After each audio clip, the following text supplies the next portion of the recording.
Bismillahirrahmanirrahim. Assalamualaikum warahmatullahi wabarakatuh. Honorable the Dean of Faculty of Teacher Training and Education, Ibu Dr. Nur Aini MD, welcome Ibu. The Vice Dean of Academic Affairs, Ibu Mati Triana Rahmawati MO. The Vice Dean of Students Affairs, Bapak Muhajir Afandi, MPD. Distinguished the Director of Regional English Language Office, RILO, U.S. Embassy Jakarta, Ibu Ruth. And distinguished speaker, Dr. Kalimat Matthews. The conference chair, Ibu Tina Priyanti, representing the Faculty Board, primary English language teachers in Indonesia as well. Distinguished participants, all invited, ladies and gentlemen. Alhamdulillah, Shukrillah, may peace and Allah's blessing be upon us. May peace and salutation always be given to Prophet Muhammad sallallahu alaihi wasallam. A very good morning to you all and welcome to Faculty of Teacher Training and Education, Singapore Fordham University. I hope it's not too late to say welcome to Bogor. Welcome to Bogor.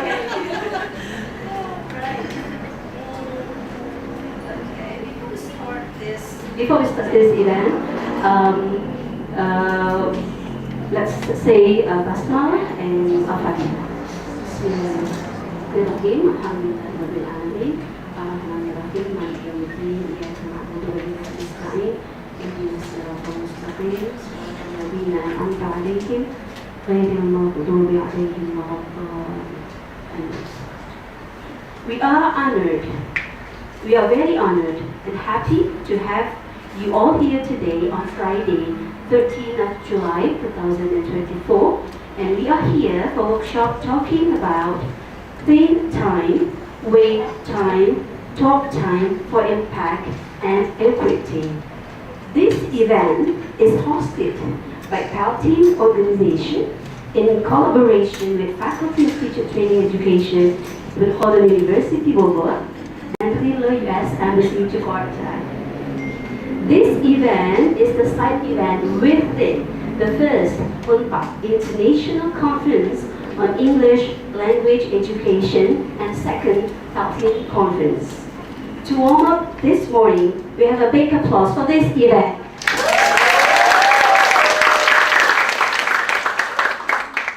My name is Lydia, and I'm honored to be the master ceremony for today. Well, this event aims to share the equity-driven strategies to enhance students' participation, understanding, and reflection by engaging thoughtfully with the concepts of think time, wait time, and talk time. Ladies and gentlemen, please stand for Indonesia's national anthem, Indonesia Raya.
Indonesia Raya,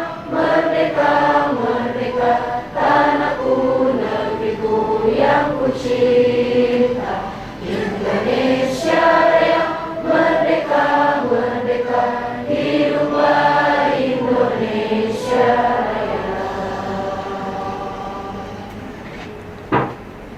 Thank you, ladies and gentlemen. Please be seated.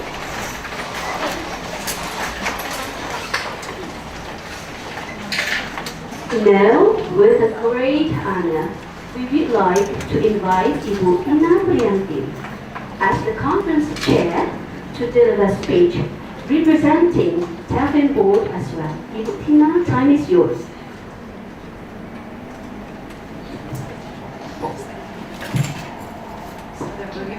Assalamualaikum warahmatullahi wabarakatuh. Waalaikumsalam warahmatullahi wabarakatuh. Good morning. Good morning. I'm standing here as on behalf of Universitas Pakuan, who will host the first OESHL, and also on behalf of Pelting Primary English Language Education for Indonesia for holding the second conference. It's been an honor for me to be able to stand here to welcome first Ibu Rutu from Rilo and also Kelly. Well, we met a few times here on the screen, Yes. and finally you are here. So welcome to Bogor. And actually, this pre-conference workshop is going at the beginning. We plan to have it in Unpad, but since at that time we thought that probably it would be very hectic because we had to prepare for the conference. So that's why I would like to extend my heartfelt grateful to IKA, especially Ibu Dekan and also Pak Umam. Thank you for allowing us to have a kind of partnership and collaboration to have this kind of pre-conference workshop. Thank you very much. And I would like to also welcome all my fellow colleagues here in UIKA, all the lecturers, the teachers, and also the students. Thank you for participating in this pre-conference. And tomorrow we are going to have the conference. And you know, I'm starting to, I don't know, I have a lot of butterflies in my stomach. Yes, because I'm the person in charge of managing all the things for the conference, and this is our first international conference, and we feel blessed that all the speakers can come on site in person, and we are so lucky, we are so blessed to have all the speakers coming from different countries. We have Ibu Kelly from US, San Diego. And then we also have Professor Pauline Jones from University of Wollongong, Australia. We have Dr. Alexius Chia from Singapore. And then we have also Ibu Ika from Pelting, President of Pelting. You know well, Ibu.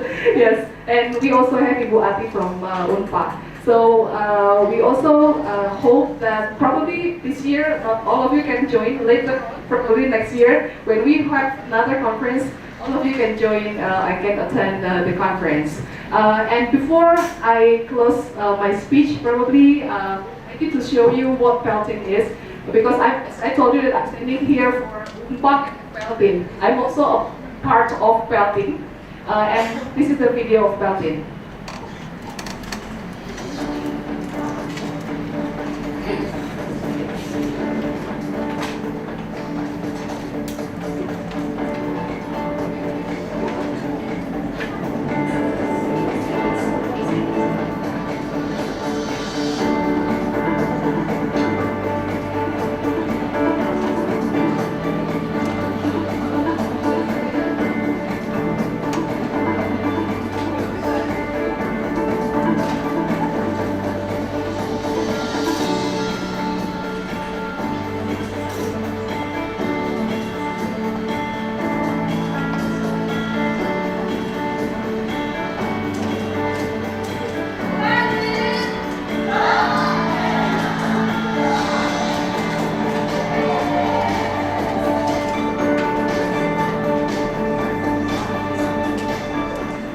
Okay, so Pelting And also, in fact, we really care for the development of English language education, specifically for primary English teachers, because this year the curriculum, the policy from the government, English will be implemented in primary levels. Yeah. Well, it's been how many years? No English subject yet. No English subject in primary schools, but this year, alhamdulillah, that the government started to give a policy that English subject will be implemented in the curriculum. So hopefully, UNPAD, Peltin, and also WIKA, we can work together, we can have a good collaboration to assist primary English teachers to develop their professionalism. Thank you very much. Thank you very much. Right, I think so. We can say it's a bittersweet start. Bittersweet start between WIKA and UNPAD. Yes. Right. Thank you, Ibu Tina.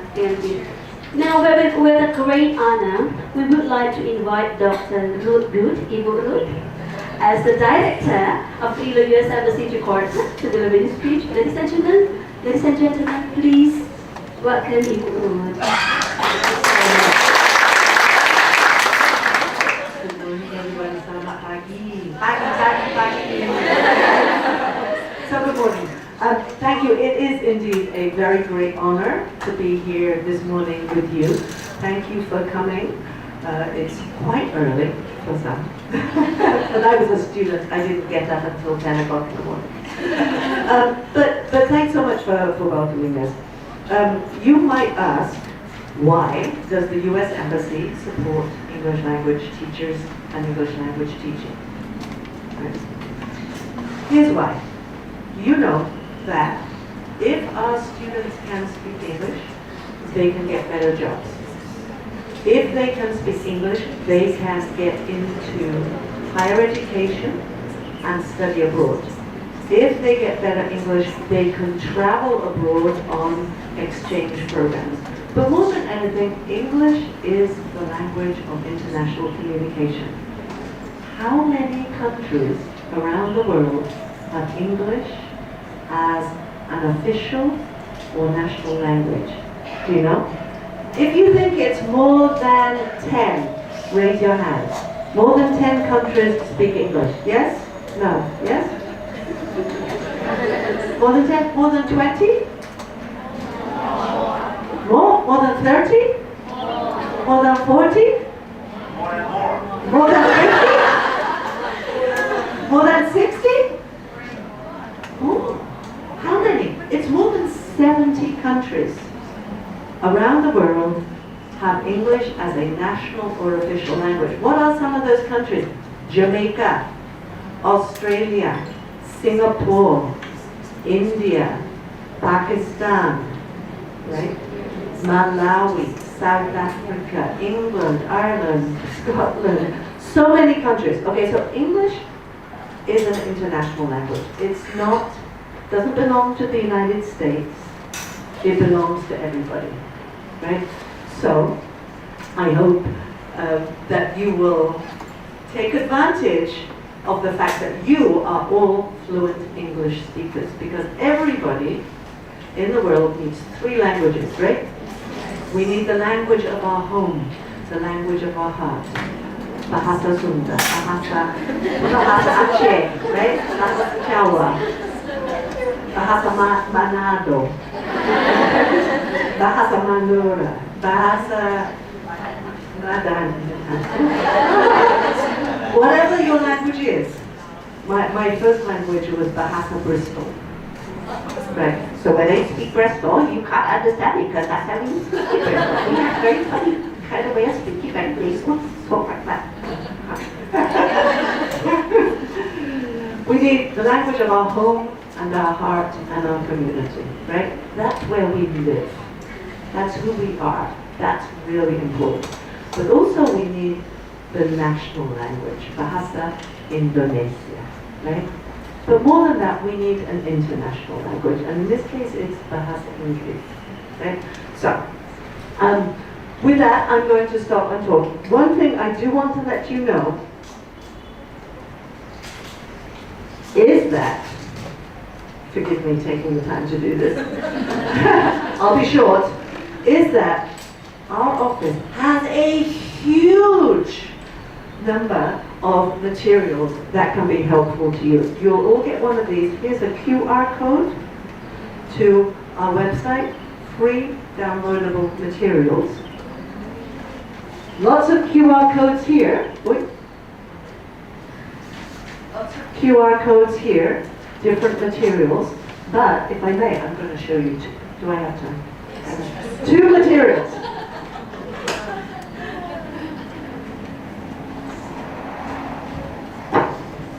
Here's the best. You're all going to like this. A free book, downloadable, with lots of activities for you to use with your students. Great book. I think I'll probably stop there and let Paka explain at a later point, because I don't want to go on too long. So we have a lot of materials, but I want to thank you for welcoming us here today. I want to thank Ibn Khaldun University for welcoming us here today. I want to thank Papa, Ibutina, the Dean. But more than anything, I want to thank you. You know that teaching is not a job. It's a life. It's a life of service. It's a life of service. You will spend a lot of your life thinking about your students and how you can help them. And I'm sorry if you don't know this yet, but if you're going to be a teacher, you will spend some of your evenings and some of weekends and some of your holidays serving your students, serving your communities, serving this amazing nation that is Indonesia. So I thank you for your commitment to your professional development, for your commitment to your students, and for your commitment to your nation. Thank you so much.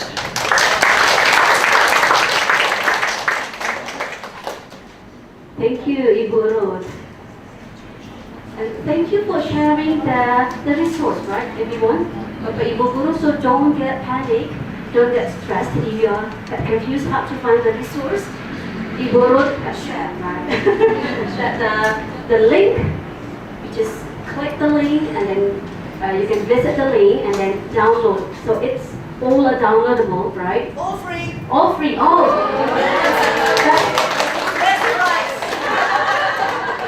Right. So you can download, you can read it, but you cannot sell it. You can download, you can use, you can adapt.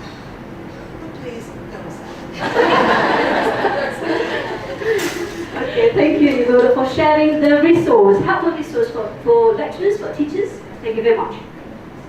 Now, with a great honor, we would like to invite Ibu Dr. Nur Aini MED as the Dean of FKIP to deliver a welcoming speech and to open this workshop officially. Time is yours, Ibu.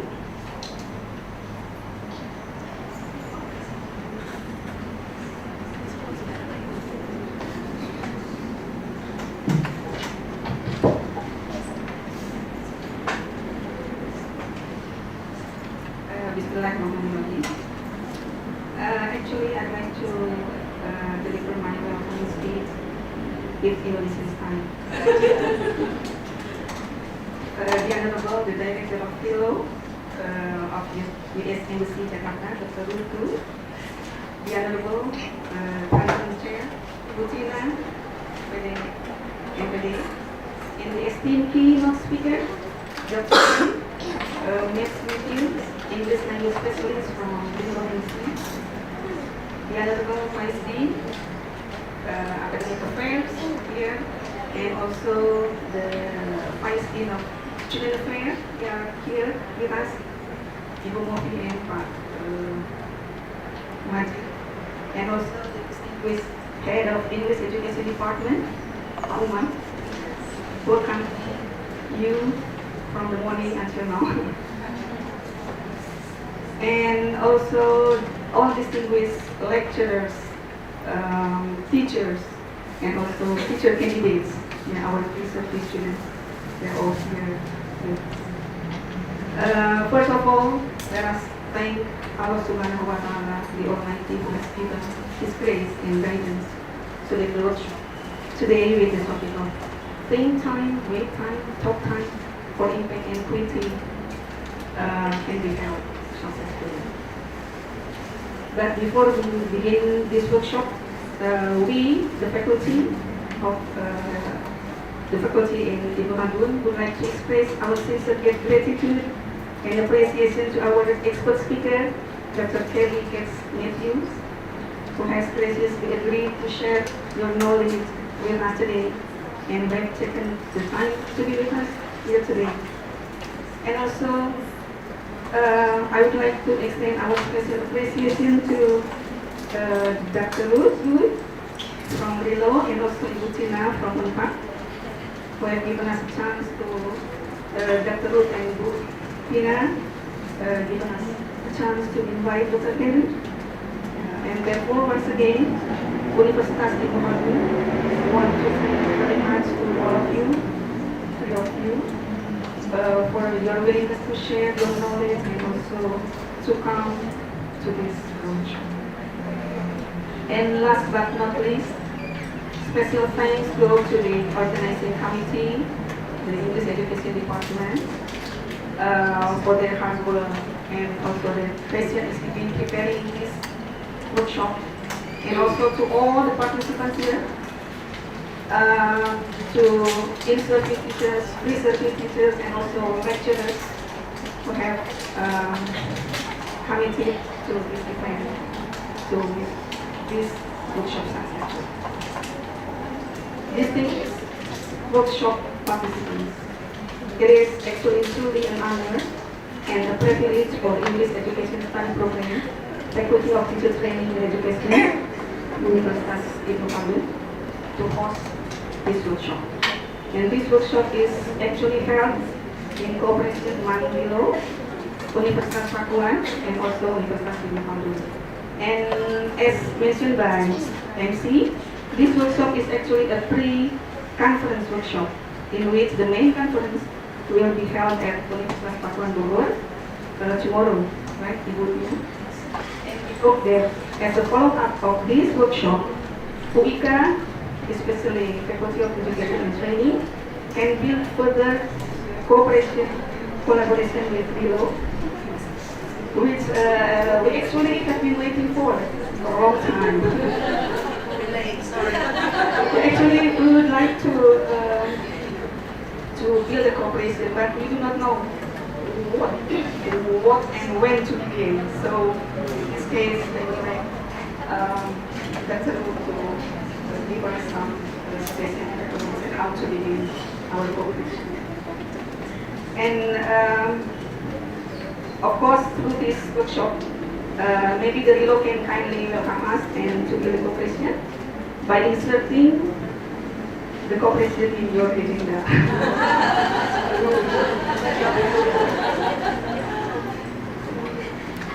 And meanwhile, with Unpad. Unpad is actually our sister. We have had cooperation and collaboration since long time ago. Right? Not only with the English Education Department, but also with other study programs such as PPG and BNE. We learn a lot from PPG in Unpad, and we learn how to run the PPG program because this is UIKA. Is the first time. Yeah, this year is the first time. So we learn a lot from Unpad. So it indicates that the cooperation with Unpad has been run for a long time.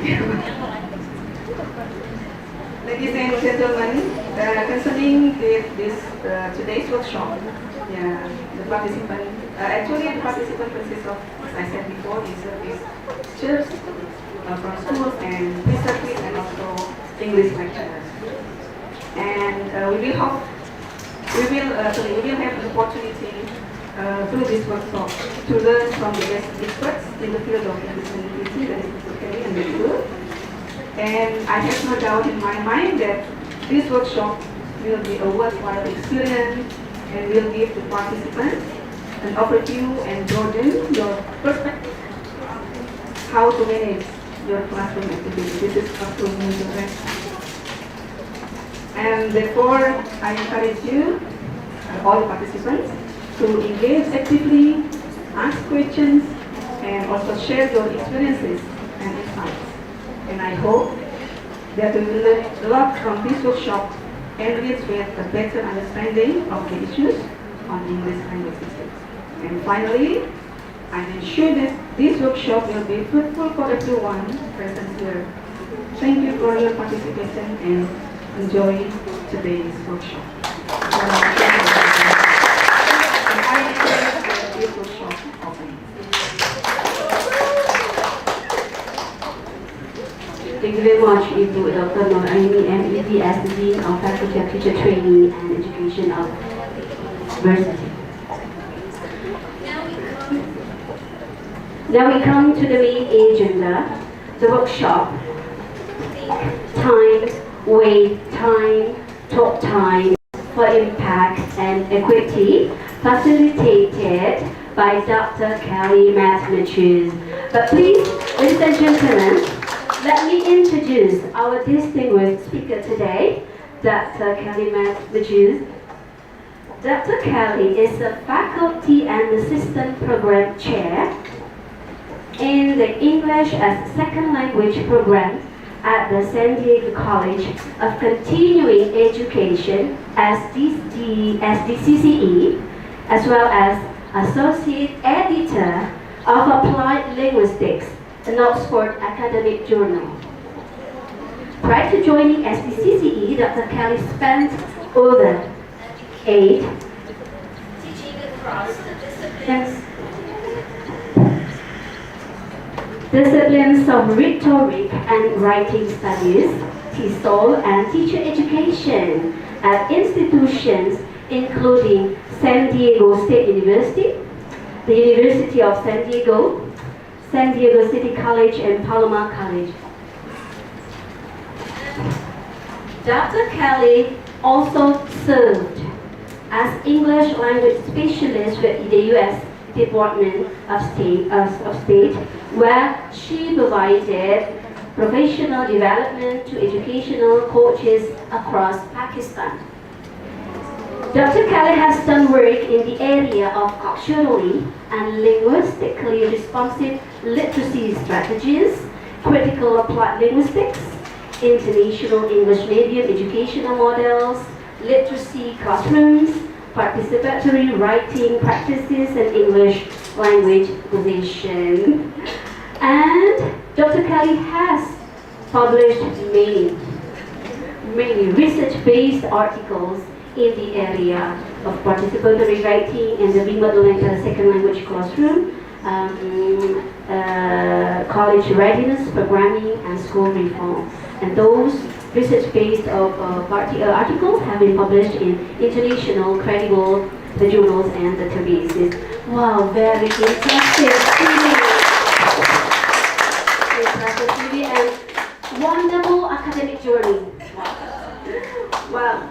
So before we dive into the main session, ladies and gentlemen, I just want to remind you, if you have questions, just do not hesitate to raise your hand to ask the question at the Q&A sessions later on. Jangan malu. Jangan malu. Well, without further ado, ladies and gentlemen, please welcome Dr. Kelly Matthews.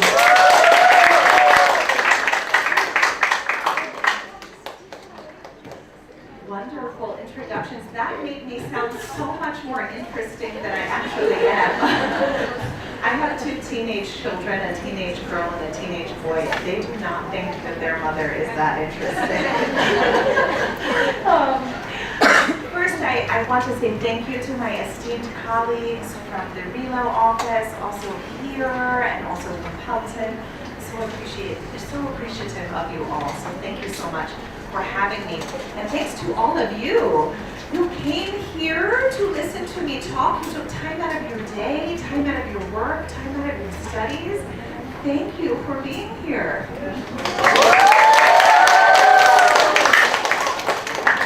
I feel like the first thing I should now tell you, because you seem happy still, is that I'm not the only one who's going to be doing any work today. You thought you were coming to listen to me do work, yes? Wrong, my friends. You're going to also do some work today. It is a workshop. which means we all have to do a little bit of work. My goal will be to facilitate the workshop, but I also have things to learn from you. I don't know everything about your teaching context, everything about Indonesia. I do know that it has very good food, by the way. I have learned many wonderful things about Indonesia already. So I know a few things, but I don't know everything. I don't know about all of your students' lives or your experiences or concerns if you are a pre-service teacher. So everything that I am saying here will hopefully spark ideas that work for you in your classrooms with your students. How does that sound? Good? I'm not sure. How does that sound? Good? There they are. They're awake now. Perhaps we could pull the PowerPoint up. Would it be possible to pull the PowerPoint up? Not that I don't want to see this lovely picture. Wonderful. Okay, and I think we've introduced you to the topic, so we could probably flip through to the next slide. Thank you, wonderful. Thank you so much. We can probably flip through. You've been introduced to me, so you don't need another introduction, right? You know me, you know my whole CV now. So thank you, we can move ahead. Just one thing we always want to alert you to is that Relo and I might be taking photos. So we want to alert you to that so we're not surprised if you see us taking photos.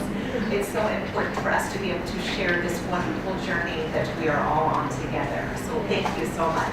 If you prefer not to have your photo taken, you can let us know. Perfect. Okay, our workshop. You've already been introduced to the topic of the workshop. So you know a little bit about it. How many of you feel like you know what this topic is? What does this mean? Who knows? Anybody? We're not really sure. I thought that might be the case. I'm not going to read it for you. Instead, we're going to just dive into exploring these topics and see what we know, what we don't know, and what we want to know more of. Yeah? One thing I want to tell you is sometimes in teacher education, we don't talk about think time and wait time and talk time maybe as much as we should. So it's not in all of our books. It's not in all of our materials, all of our courses. So these terms aren't always as familiar to us. So I want to first tell you, it's okay if you don't know these concepts. It's okay. You don't have to know them. We're going to learn them together today. Sound like a plan? Yeah. All right, wonderful. Next slide, please. Okay, but first, let's see what we do know. Maybe we do know or can make some, we call them educated guesses. Yeah? Some educated guesses about what these things are. So I have two questions for you that you're going to talk about with a small group around you. Yes, we've got a lot of people in this room. But I think we can probably turn around and find some partners. What do you think? Yes? Yeah. Okay, so with a small group, so you can learn from one another, I want you to talk about these two questions. The first is, have you heard of any of the concepts of wait time, think time, or talk time? Have you heard about them before today's workshop? Maybe you feel like you've heard one of them, maybe none of them. Maybe all of them, but you were shy when I asked earlier. Possible. All answers are okay here. Remember, we are learning together, so that's okay. The second question is this one. What do you know about them if you do? And if you don't know anything, what do you think they might mean? This is that educated guess. I want you to think from the titles, from the description, maybe from my workshop description. What might they mean? What do you think? Can you talk about those two questions? You need some think time to talk about those questions. Excellent answer. I'm bringing you up as my new teaching assistant. I see you already know. Okay, so here's what we're going to do. I'm going to have you turn around, group yourself with at least 2 or 3 other people just close to you. You don't have to move around too much. And talk about these 2 questions. You can talk about them in English, or you can talk about them in another language of your choice. Okay, you don't have to use English in this conversation. How does that sound, okay? All right, let's get started. I want to hear lots of noise. I want to see lots of talking. Lots of talking. Find some friends. Find some friends.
Would you like me to teach you a trick?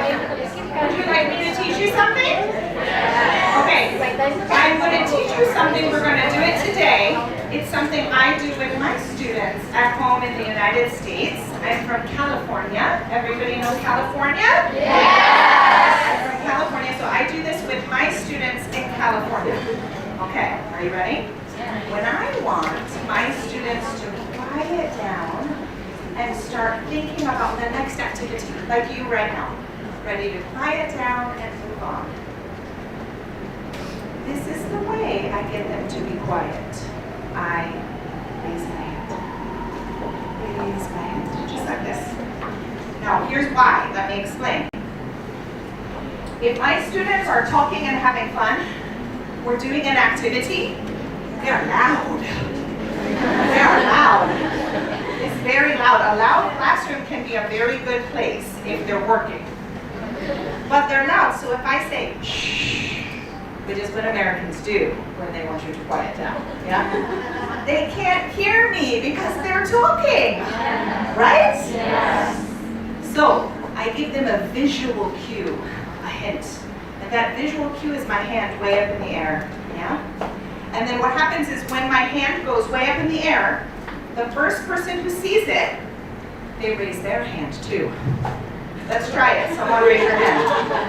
Ah, okay, and then he saw her raise her hand, so raise your hand too. And then suddenly, if anyone who sees a raised hand, raise your hand. Raise your hand. Everybody raise your hand. Ah, okay. Now I know you know how to play this game. Let's try it. Okay, turn around. Let's all pretend we're talking again.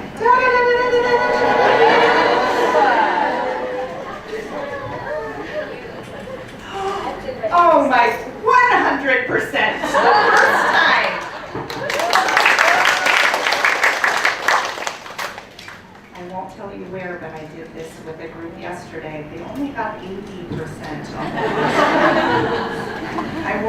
you where. So bravo, 100%. So when we do activities like this together today, that is how I will get your attention to quiet down and refocus. Sound like a plan? Let's try it one more time. 110%. You're experts. Okay, I'm not going to put you on the spot to answer because I know we might not all know what these are. But by a show of hands, that means raise your hand if you think you have heard of one of these before. You don't have to say any more, but raise your hand if you think you have heard of wait time, think time, or talk time. Maybe. Okay, a few hands like this.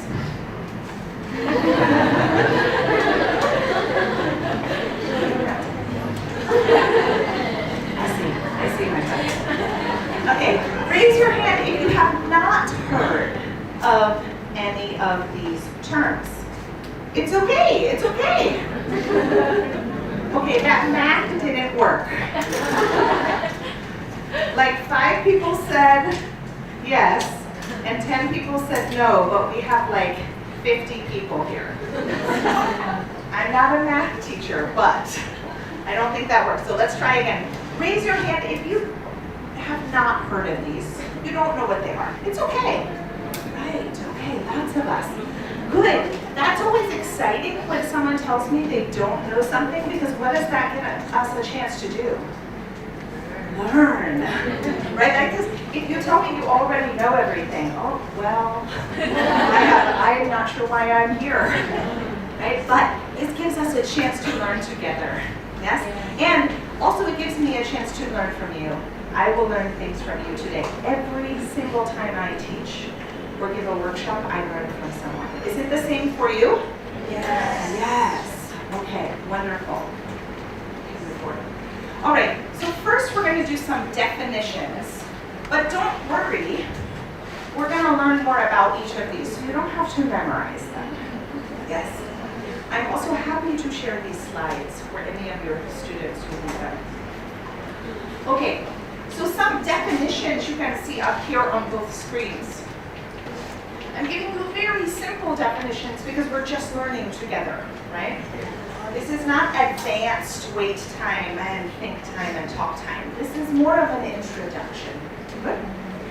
Great, so wait time is the period of silence that follows a teacher's question before they call on a student for a response. Should I give you an example?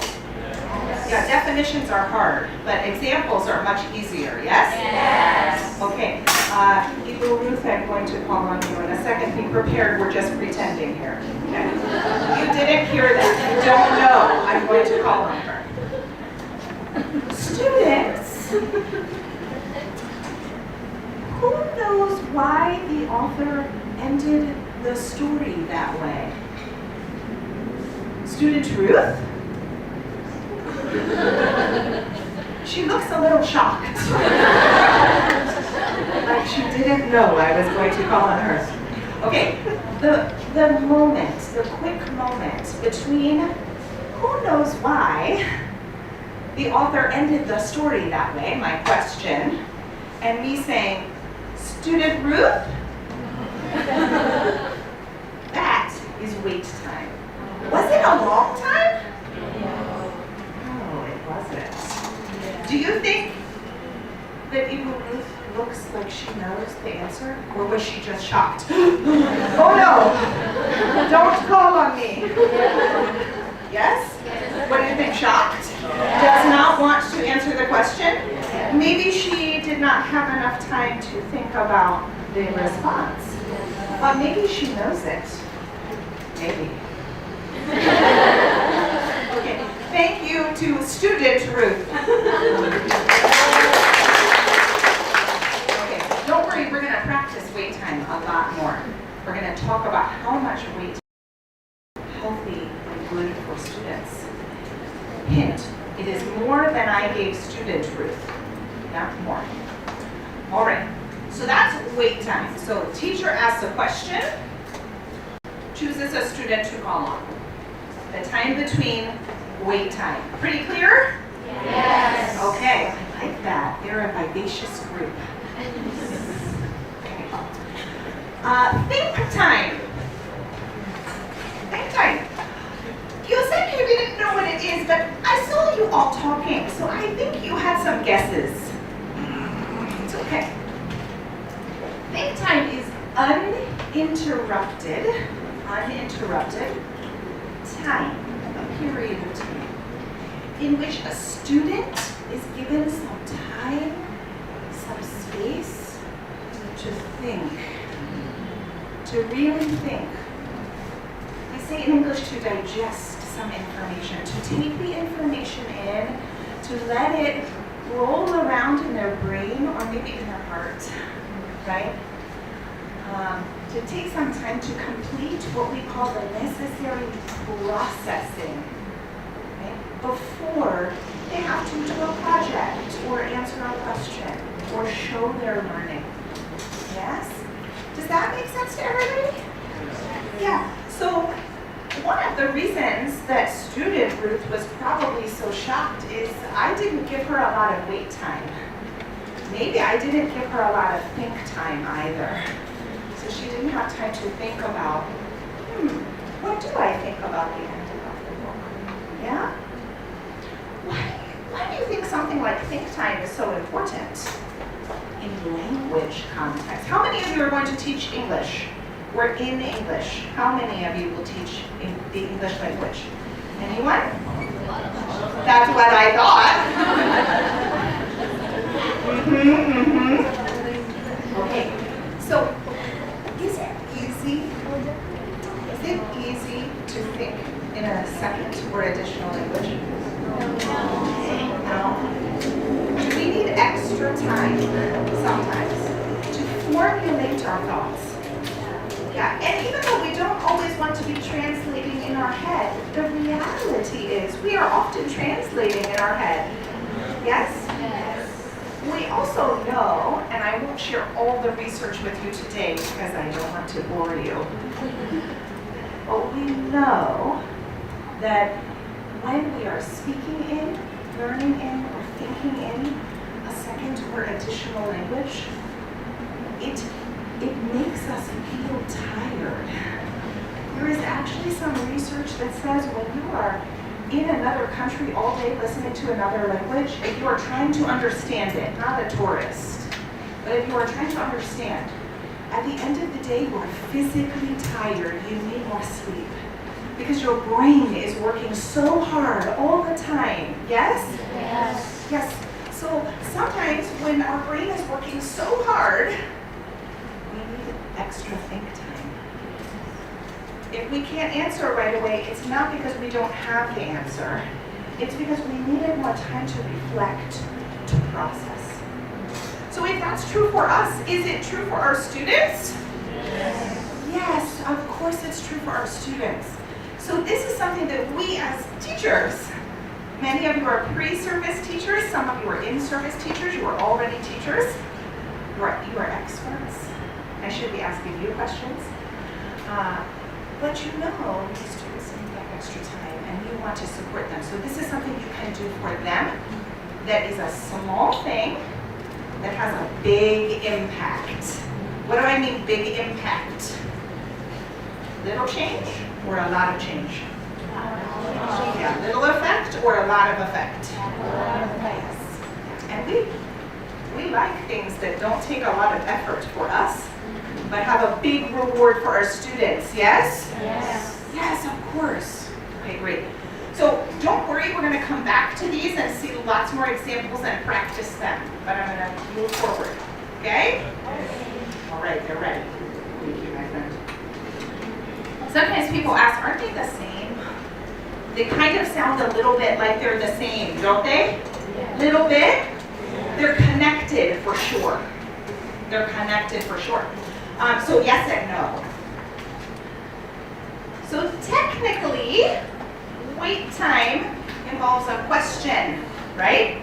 A question, then that period of silence, before a student, student Ruth, is called on. Let's do it again. What is your favorite movie, class? Student Ruth. Does she look shocked? Yes. Did I give her a lot of wait time? No. And therefore she didn't have a lot of think time. Okay? Thank you, student Ruth. She's very good at this. I want you to turn all my presentations now. Okay. Think time, all right, could include a period after a question.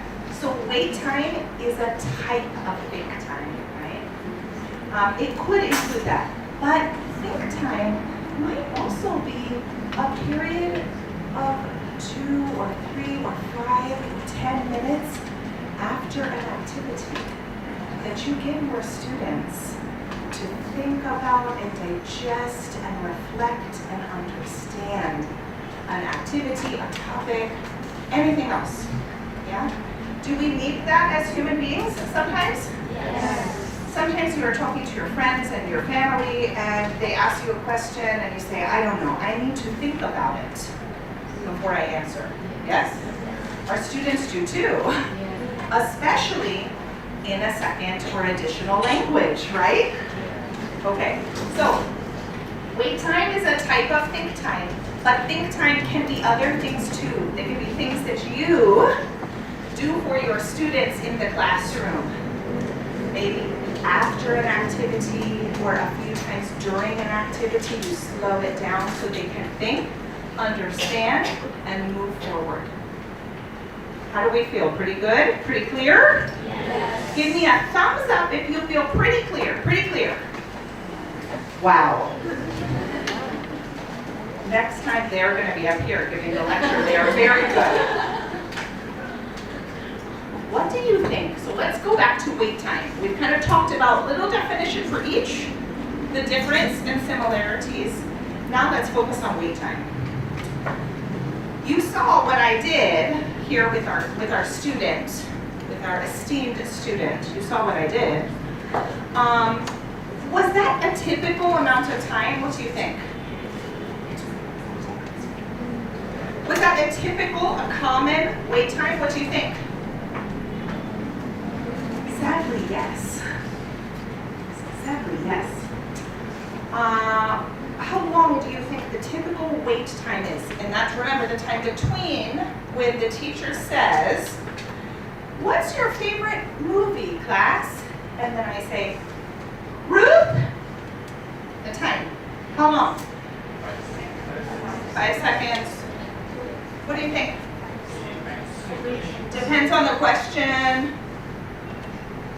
Nobody else? I didn't give them any think time. I didn't give them any think time. What do you think? Should I give you more think time? I see you're putting into practice what you've already learned. Would you like to think about it for a second and then give me some more answers? All right, let's give you 30 seconds. I don't have a watch, but I'm going to pretend I know how long 30 seconds is. Okay, all right. Oh, here we go.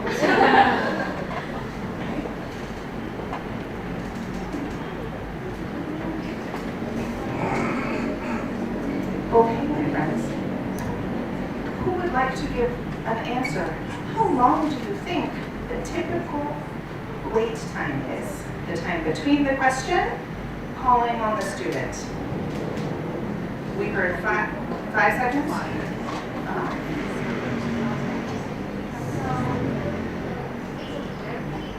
think we have to learn many possibilities. You know that our students' characteristics will, will influence. I mean, it depends on many things. Depends. Yeah. What is the characteristic of the student? Thank you. I like that, so it depends. It could depend on the students. Maybe you give a different amount of time for different students based on what you know about the students. Very good. Anyone else have any ideas? 3 seconds, 7 seconds, 10 seconds, 2 minutes. What do you think? Anybody else agree? It depends. Okay. Would you like to know what the research says? Yes.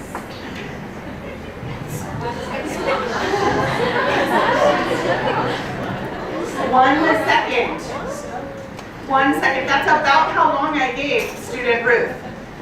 That's about how long I gave her. 1 second is how long the typical teacher worldwide, not just in my country, gives before they call on the first student. What do you think that means? Do some students raise their hand more often than others? Oh, what do some students raise their hand with answers? You know you have that student who's like, I know the answer. I know the answer. I know the answer. Yeah, do you have that student? Yes. Okay, tell the truth. Who was that student when you were young?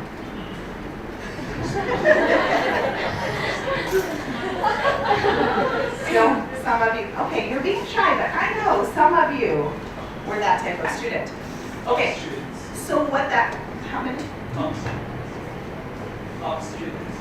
Top students, he says. What do you think? So sometimes top students, maybe they raise their hand, or they stand up and they say, I will answer. So do they probably get to answer more questions? Because if they are first, you call on them first? No, sometimes you change it. Good, look what amazing teachers you are. All right, let's talk about this a little bit more. Okay, let's talk about why wait time matters. Why it's important.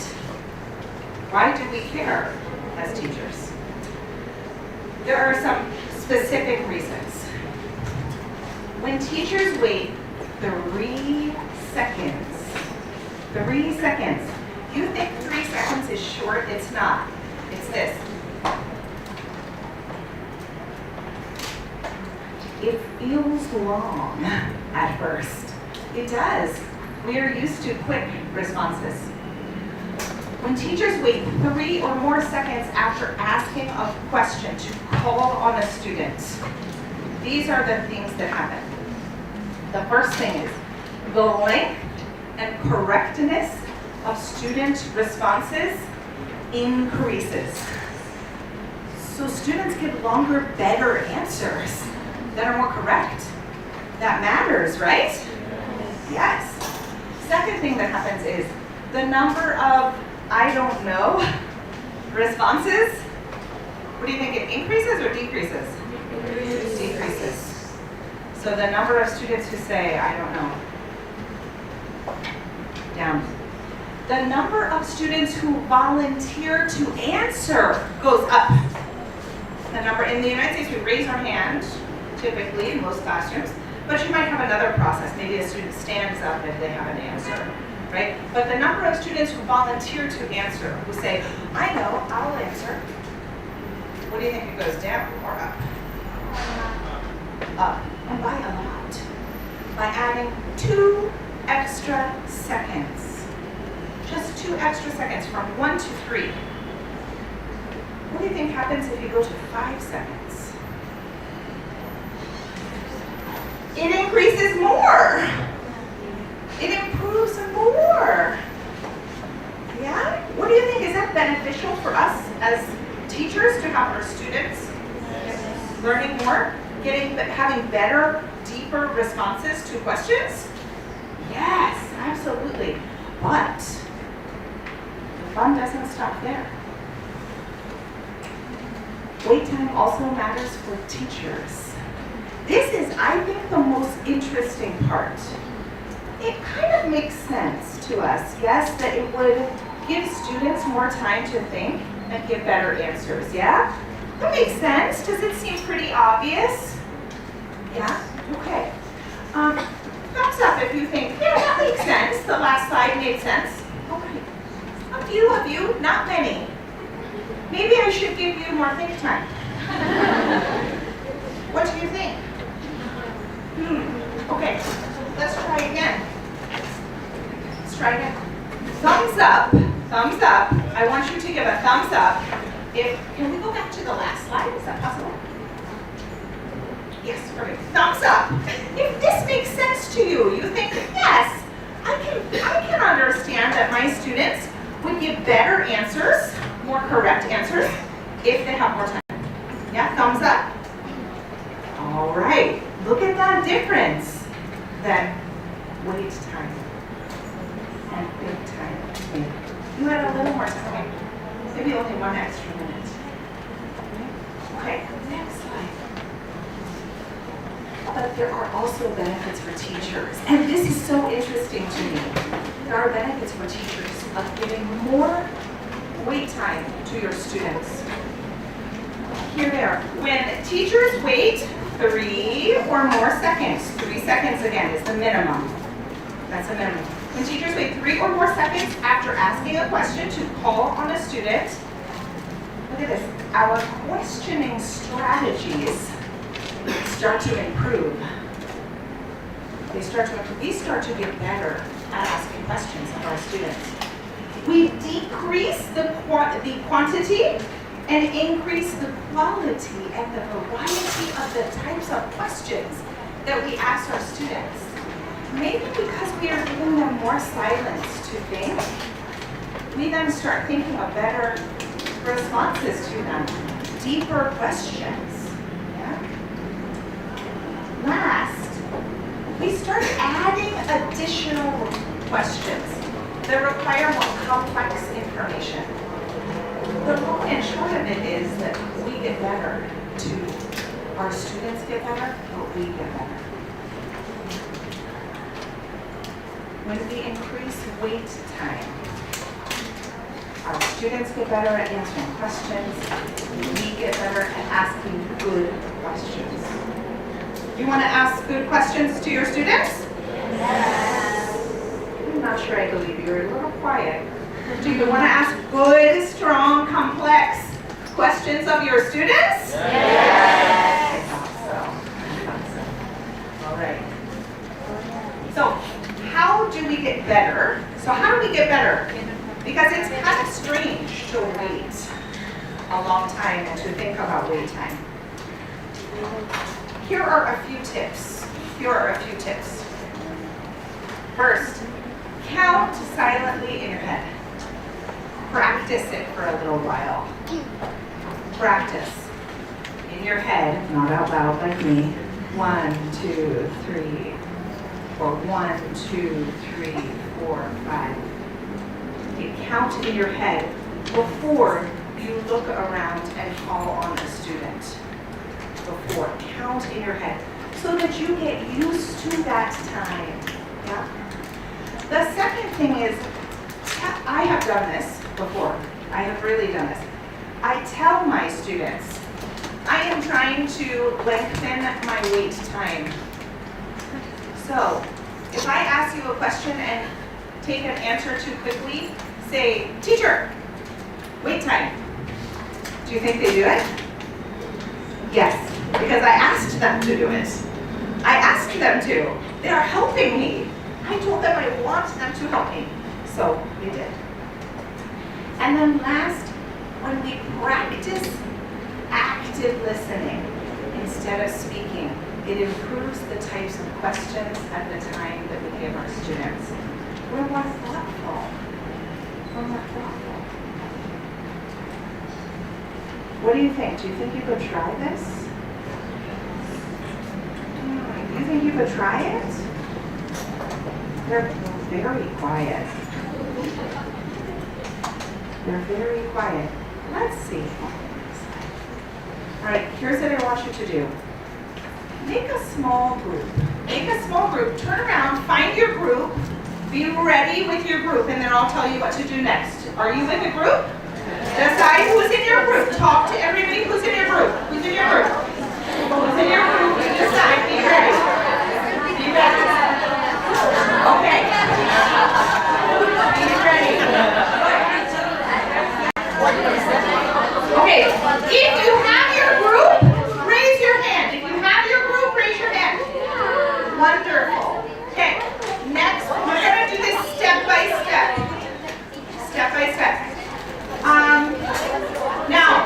know who is in your group, and we're pretending. Choose one person to be the teacher. Choose one person to be the teacher. I'll give you 10 seconds.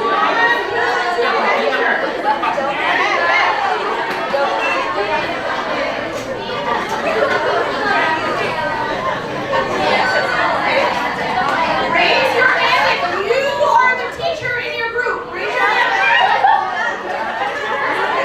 Raise your hand.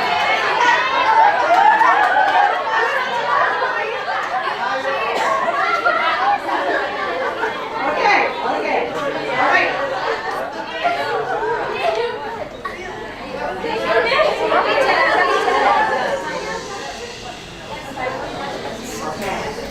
Yeah, good job. Almost. You got like a 70%. Next time, 100 again. Okay. Let's see.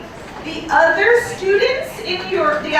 in your group are students. So one teacher, and the others are all students. Yes? Pretty clear? Yes. Look around. You know who is a teacher. You know who is a student. Yes? Every group over here. Everybody, okay. I'm trusting you. All right, here's what you're going to do. I want to show you that it's a little bit strange in the beginning to give extra time. It feels a little strange. We are very used to quick responses. So I want you to get used to how long is the time that you need to wait. Okay, I want you to get used to it, so we will practice it. The teacher in the group, raise your hand one more time if you are a teacher. Yes, great. All right, so many teachers. That teacher is going to ask the students these questions until I say stop. Maybe you will only get to 2. You see how far you get. Okay? You're going to ask these questions. The first is, what is your favorite non-Indonesian food? Okay, oh, I heard kimchi. I can't wait to hear this. I like food, so I'm excited to talk about this. The second one is, what is your favorite book and why? Okay, third one is, what?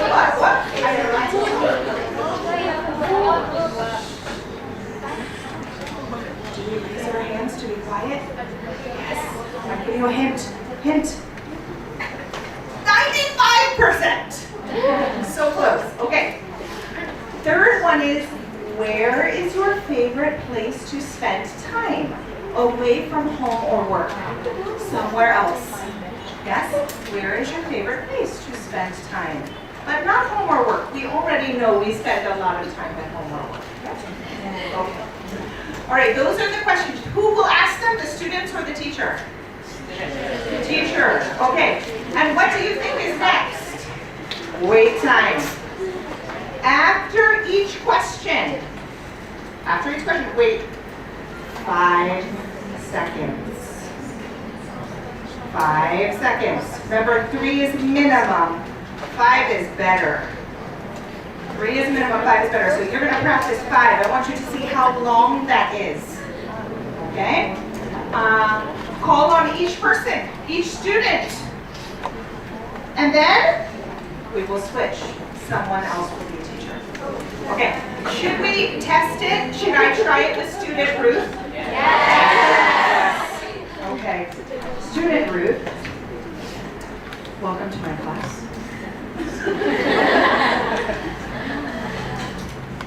Kelly. Very, very good student.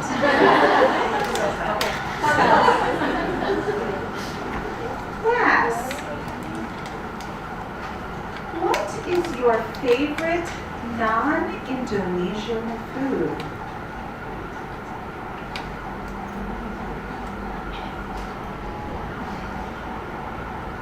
Student Ruth.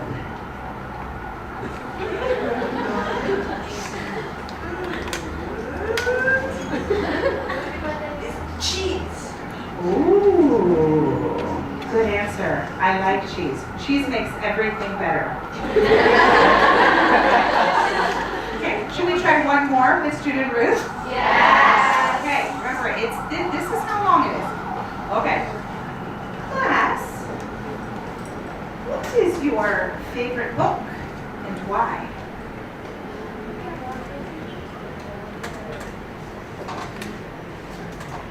Ah, Ruth, would you like to answer? My favorite book, I think I have so many favorites. One of my favorites is called Love in the Time of Cholera. That is by Gabriel Garcia Marquez. Why do I like it? It's a story about another world.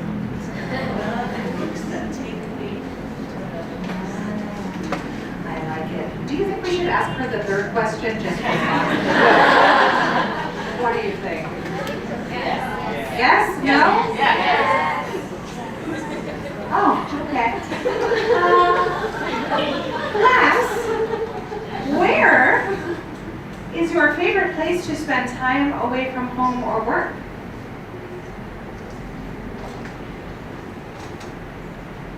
Oh, student Ruth, do you have an answer? I actually do. I think my favorite place to spend time away from my home or work is my family's. Good answer. Very good. Okay, so that is what 5 seconds looks like. Now I want you to see what it feels like, so you will practice. Are you ready? Do you think you know what to do? The instructions are clear. You have how many teachers? 3 teachers in a group? 1. What are the others? Deans? Students. And how long will you give of wait time? 5 seconds. Okay, when I'm ready for you to switch and find a new teacher, choose a different person will be teacher. Okay? I will say switch. Okay? What does switch mean? Switch. Yes, change. Okay, so get ready. It's gonna get loud, and then you're gonna hear me say, switch. And you must find a new teacher in your group. Are you ready?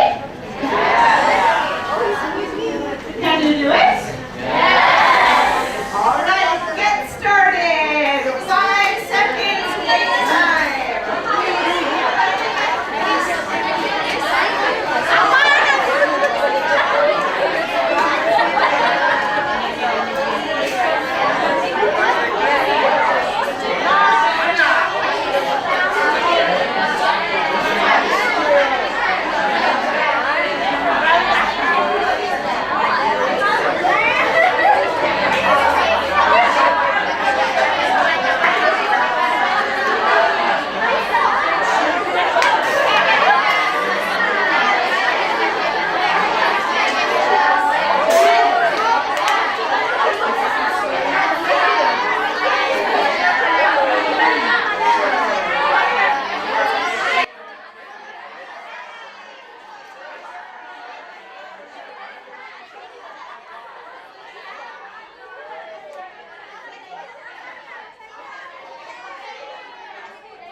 110%.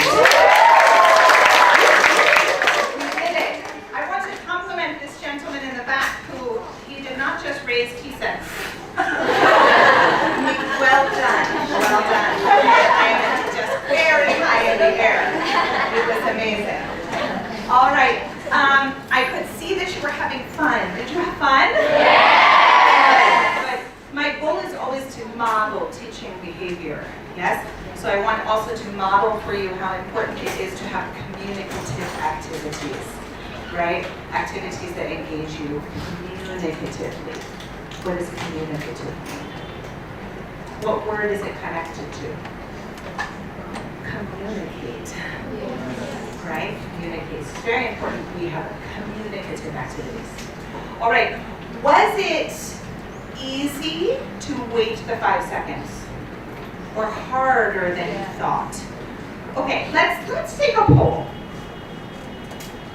Let me give you a few seconds of think time. I'm going to ask you in a minute, was it easy or hard? Easier than you thought or harder than you thought to wait 5 seconds? Okay.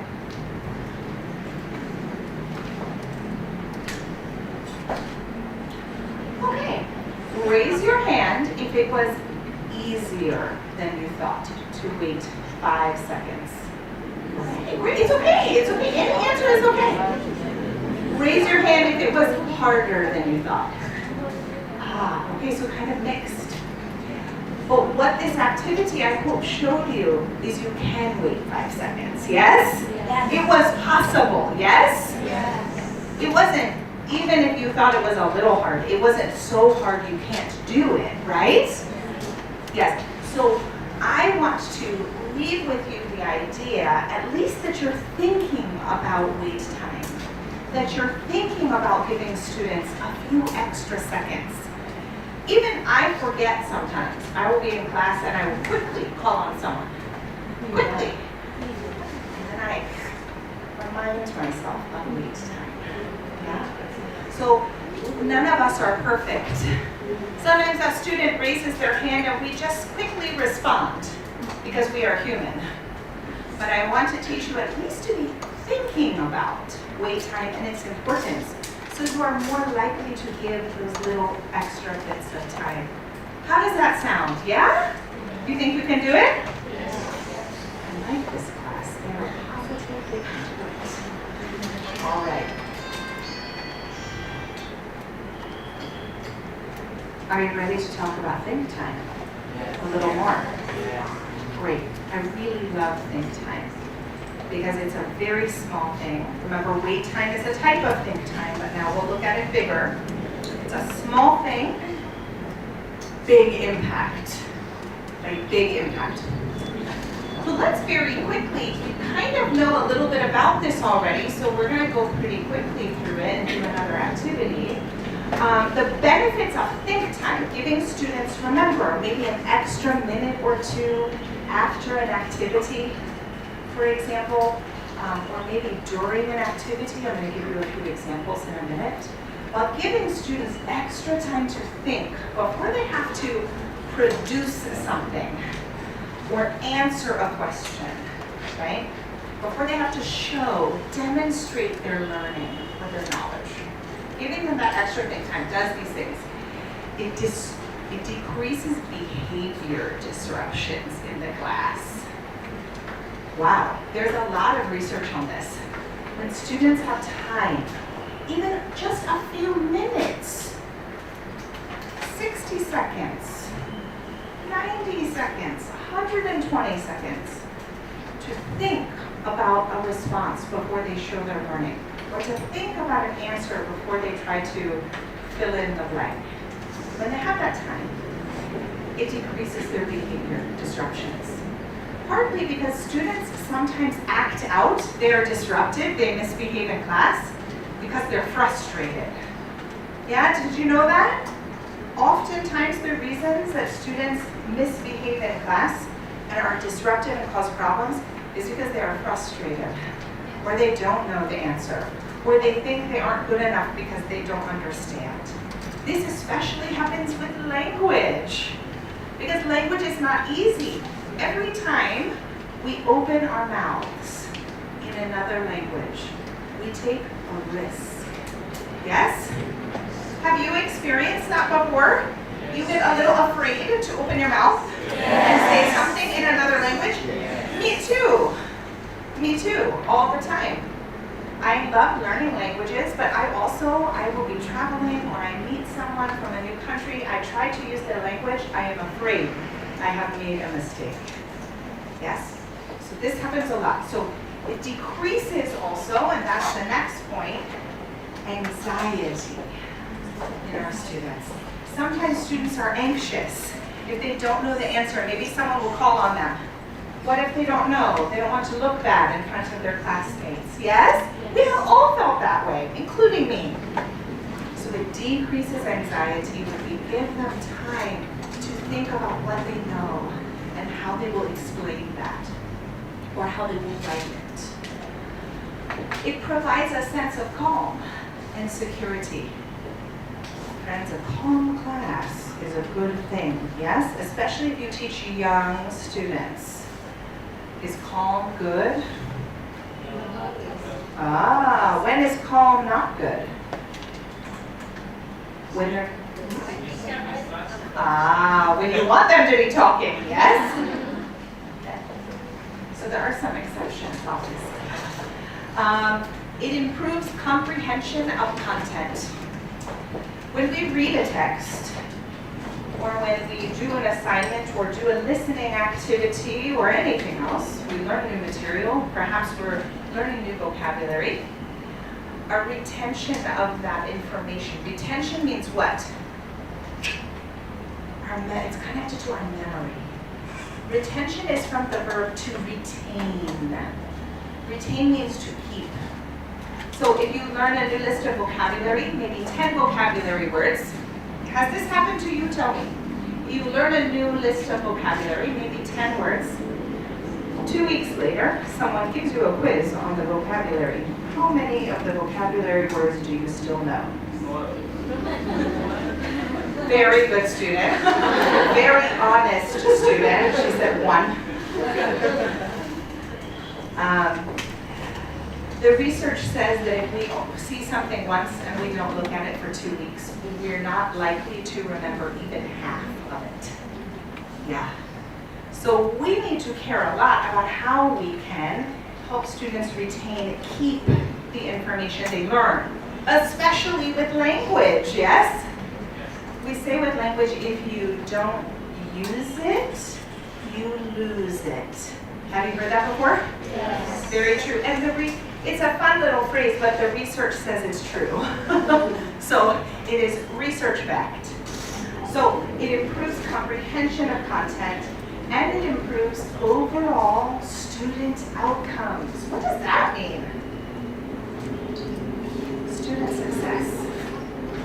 There are many studies that show students' test scores increase, their grades in their classes increase when they are given additional time to think before they show their learning. Are you surprised? That's a lot of benefits, yes? Yes. It's a lot. So let's see how many we can include. Some examples. These are just a few examples. Just a few. If we wanted to go through the full list of examples, how long would we be here? 2 weeks, 3 weeks, a month. I will now live in Indonesia. I will be here forever. It's good I like it here. I like it very much, so that's okay. These are just a few examples. Okay, so, and these are things, I'm giving you real examples of things I do in my class. And I remember, I don't just teach American students. I teach students who are from all over the world.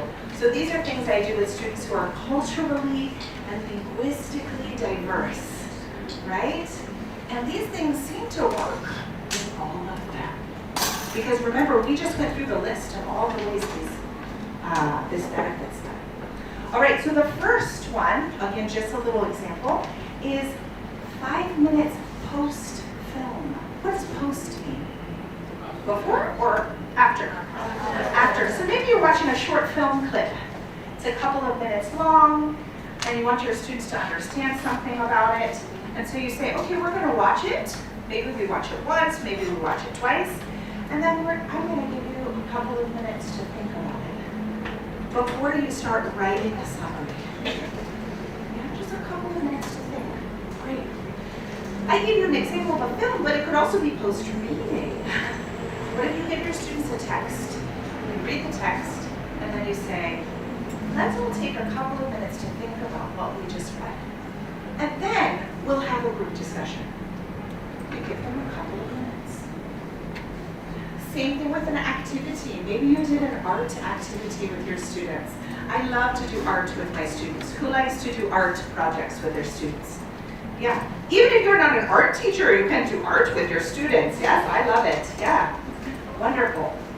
Maybe you do some type of art project. Or maybe students do presentations or something else. After you finish and before you move on and show your learning, you take a few minutes to think, to reflect. Now, one thing you can do is you can say to your students, simply sit and reflect.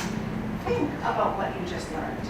But you also could give them a guiding question to think about, right? Think about the ways the novel did this. 2 minutes, right? That silent, quiet time allows them to prepare their thoughts, to think through, and remember that increases their likelihood of, remember that word? Retention. What does that mean? Keep. Yes, keep in their memory, right? All right, a period of silence after a presentation. Maybe you have, who has students do presentations or talks? Anybody? I have my students do this all the time. They have to do little presentations. At first they're nervous and then they start to love it. Okay, so maybe they each do they do presentations on things that are important to them, right? So they do a little presentation, they practice their speaking, they practice their research and presentation skills. And then, after they're done presenting, they sit down, and everybody sits and thinks, and maybe takes some notes for the next few minutes.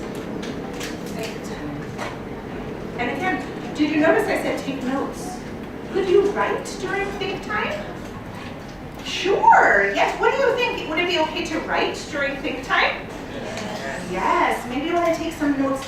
Maybe you heard something and you don't want to forget it. You think it's interesting. Or maybe you have a question you don't want to forget to ask about the presentation, so you write it down. Having that time, that space is so important.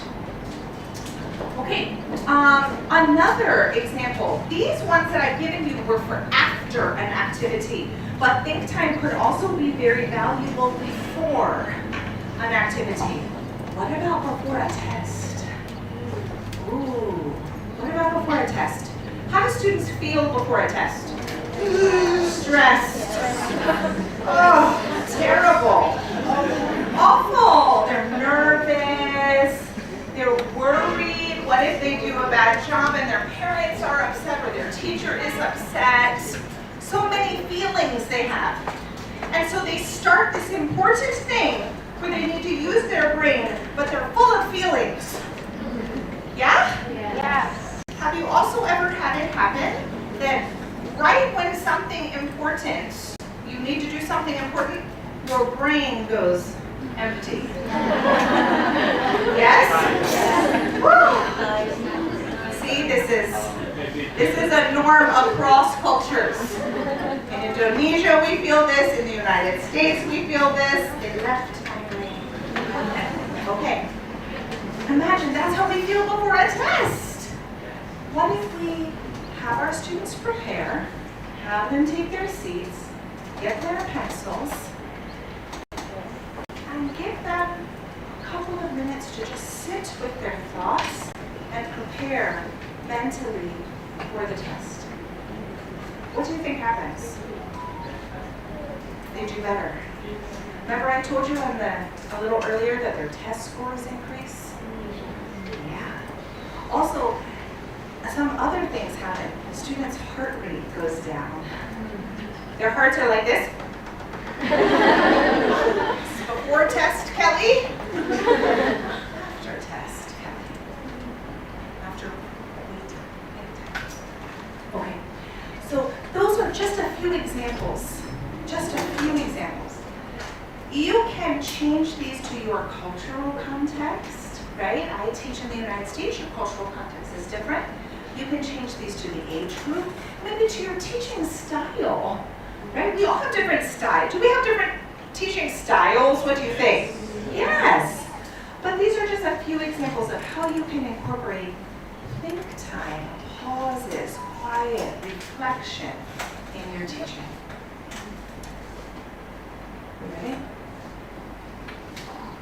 Now, how do you incorporate these in your classes and make sure you do them all the time? My one recommendation to you, before I put you in groups again, is to consider making think time a routine. What is a routine? What is that word routine? Things we do over and over like a habit. Things we do over and over like a habit. I'll give you one example. In the United States, students get to school in the morning. What do you think the first thing they do is? The bell rings, and then they turn around and find the flag, the flag in the room, and then what do you think they do? They do we call it the Pledge of Allegiance, right? And then they sit down at their desks and they turn and they listen to their teacher. That is a routine. Yes, it's a classroom routine.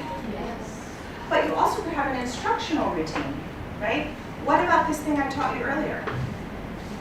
Is that an where I ask you to all quiet down and raise your hands? Is that a routine? Yes. Okay. So one thing that I might encourage you to do is to create a routine that involves some think time. For example, every time we have a test, I give you 5 minutes think time before the test. Every time we do a reading on Thursdays, I give you 2 minutes to think before you start writing after the reading. Okay? I've given another example here on the slide.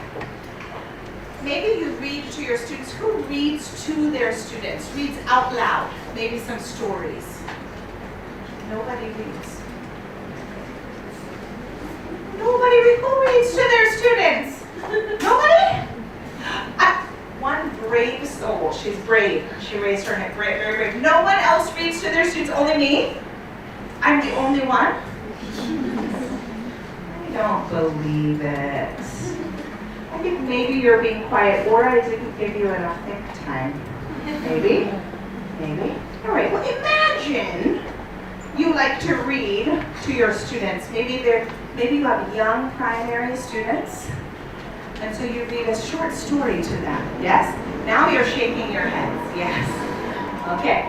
So imagine you do that. So for example, every afternoon, after we read our book, we will sit for 3 minutes to think, only think, to think of one question we have for the author, for the person who wrote the book.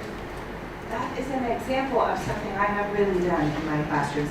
And it's a routine because we do it how often?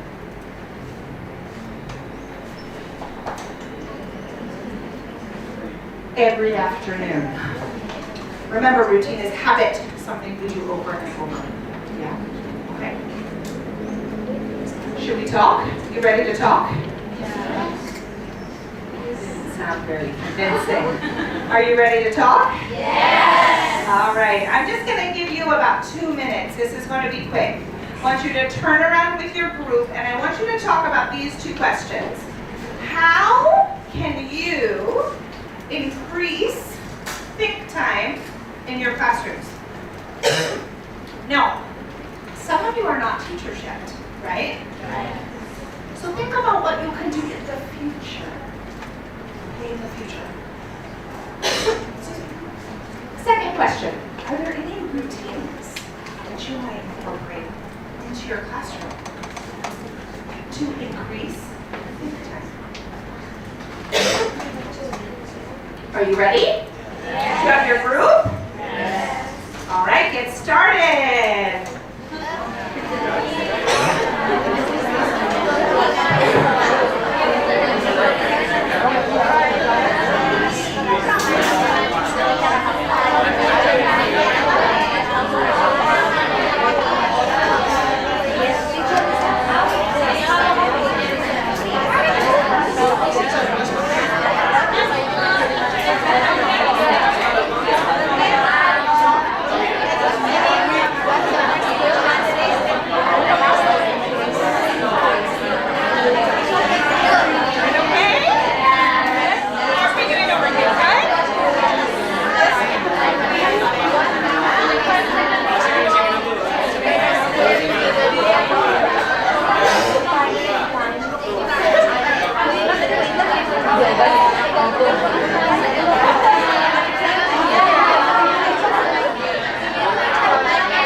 But I just wanted at least to give you a chance to talk to your peers, to talk to your colleagues about some of your thoughts. What might work for you? Do you think that you might be able to incorporate some think time into your activities? What do you think? Yes? How many of you, let's do a show of hands, how many of you think maybe you can add more think time, or add it in the future if you are a student? Add more think time to your classrooms. All right. At first, almost no one raised their hand. You had me scared. Thought I did not do a very good job. All right. Can we move forward? Okay. Equitable talk time. Okay. I remember earlier I told you that when I was young, I was the kind of student who was always excited to talk. Are you surprised? I like to talk? No, it's written on my face. Yes, correct. 100%. But what that also means, and I have seen this as a teacher for many years, sometimes 1 or 2 students or 3 or 5 students will take up a lot of space in talk time in a classroom. Yes, have you seen that before? Yes. And sometimes they're top students, they're very good students. Sometimes they're disruptive students who just want to talk to their friends. Yes, that happens too, yes? Okay, students who just want to talk to each other. In both cases, a top very good student who's excited and a student who's disruptive and just talking to their friends. They're taking up a lot of space in the classroom, not physical space, right, but figurative space, so that it takes away talk time from other students who maybe really want to learn. And maybe those students are shy. Maybe those students are shy. Have you had any shy students in your class? Yes. Is there anyone here who is a shy student? Yes. I'm surprised people said yes. Usually the shy students say nothing. Okay. Talk time is the actual time taken up by specific students when they answer questions or ask questions. It's not just answering where they talk. Maybe they ask a lot of questions. Maybe? Okay. And equity, see it says equitable talk time. Equity is what? Does anybody know? What is equity? Equity, any ideas? Connected to the word equal. Yeah, did anybody know that? It's connected, not exactly the same, but connected. Equity is fairness, considering that we all have unique experiences and needs. May I have one volunteer? One volunteer. You don't have to do anything.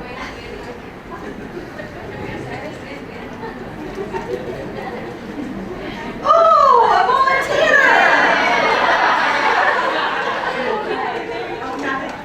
Let's just pretend that we are both students. Yes, we are both students. And you have perfect vision. Yeah, you can see perfectly. But I have bad vision. Yeah, we're in the same class. We're friends. Hi. Her eyes are perfect. No vision issues. My eyes are not very good. Actually, that's true. That's true. Is it equal for us to be both seated in the same spot in class to see the board? We're the same. But if we want to be equitable, we have to consider our unique needs. She has no need to be close to the front because she has good eyes, yes? Yes. I have bad eyes. It's important that I get a seat in the front of the class.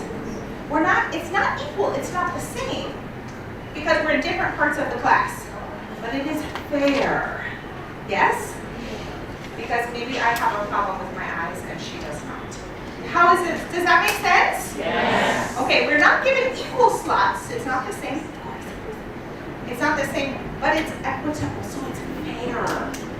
Considering that we are different. Yeah? Oh, now we're friends in class. Yes. All right. How do we feel about those two concepts? Good? Talk time and equity. You feel good? Yes. All right. How do we make talk time more equitable? Remember, equitable means Fair. Fair, considering our students are all different, so they have different needs. How do we make it more equitable? The first thing we can do is set participation norms and expectations from the very beginning. We tell all students what we expect of them, so it's very clear for everyone. The second thing is we build trust and community, so all students feel included, yes? The next thing we do is we build in, see this is connected to think time.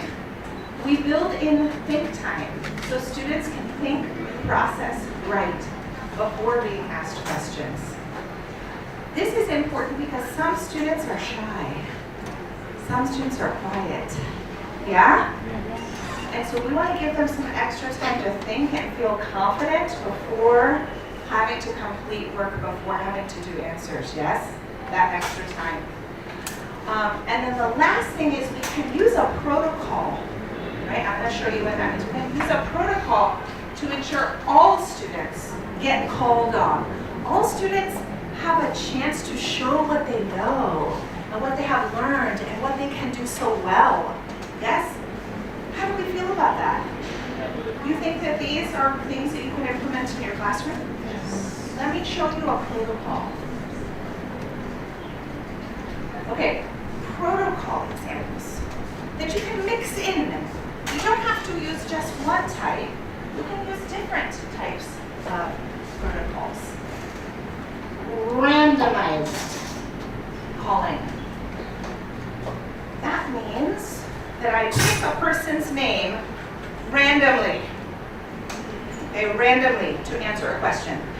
Why would I do that? Why would that be important?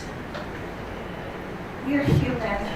Sometimes we have students we like a lot. Maybe they sit in the front. Maybe they talk to us a lot. Maybe they feel similar to us. So we're human. Sometimes we call on them more.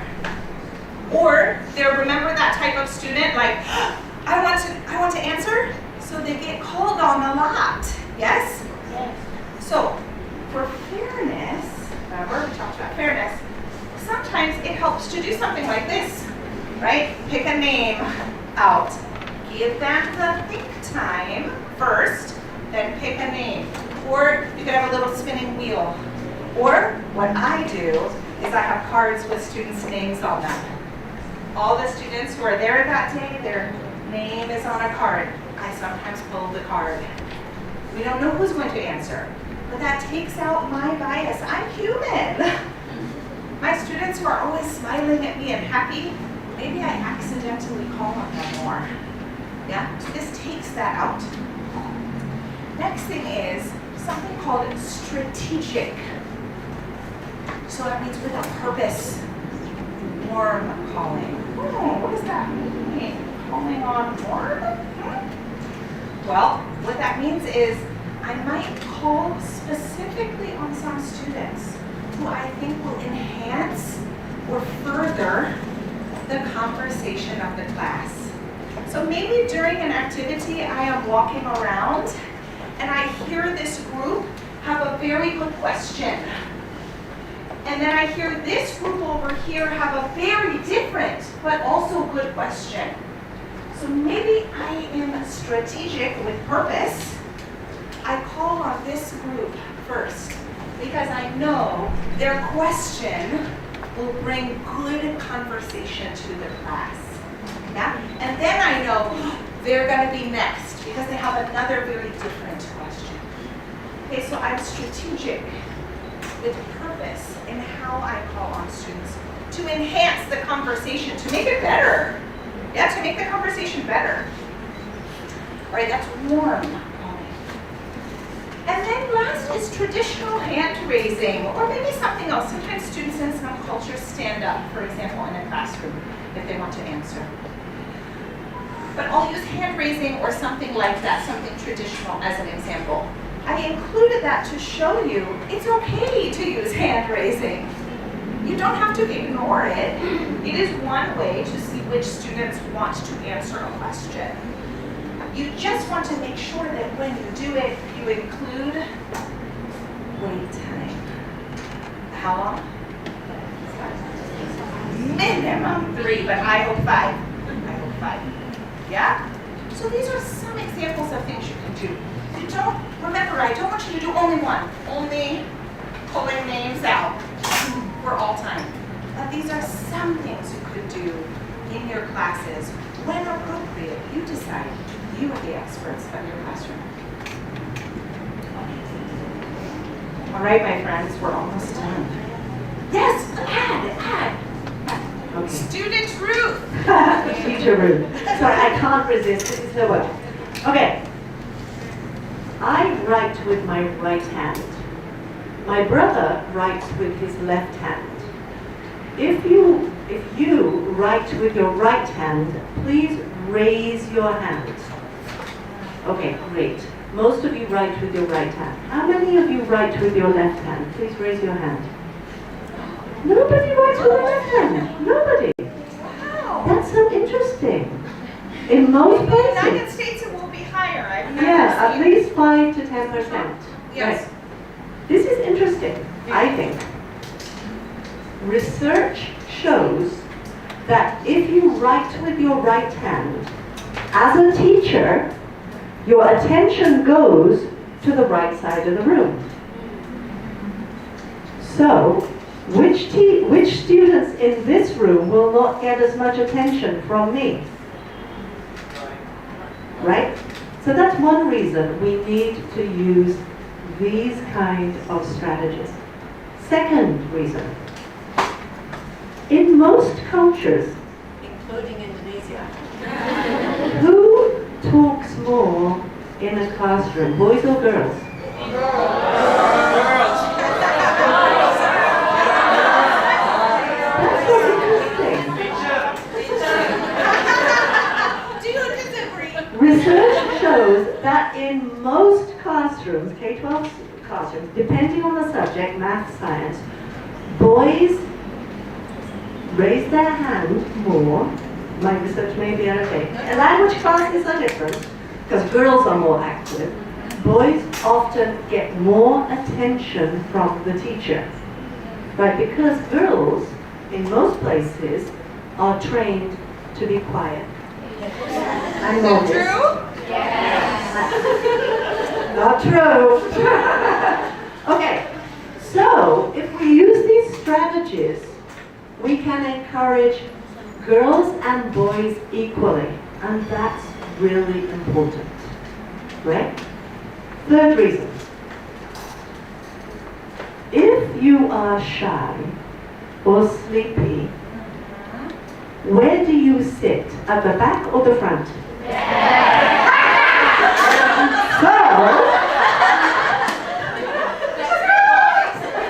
So, it's really important that we give all our students an opportunity to think.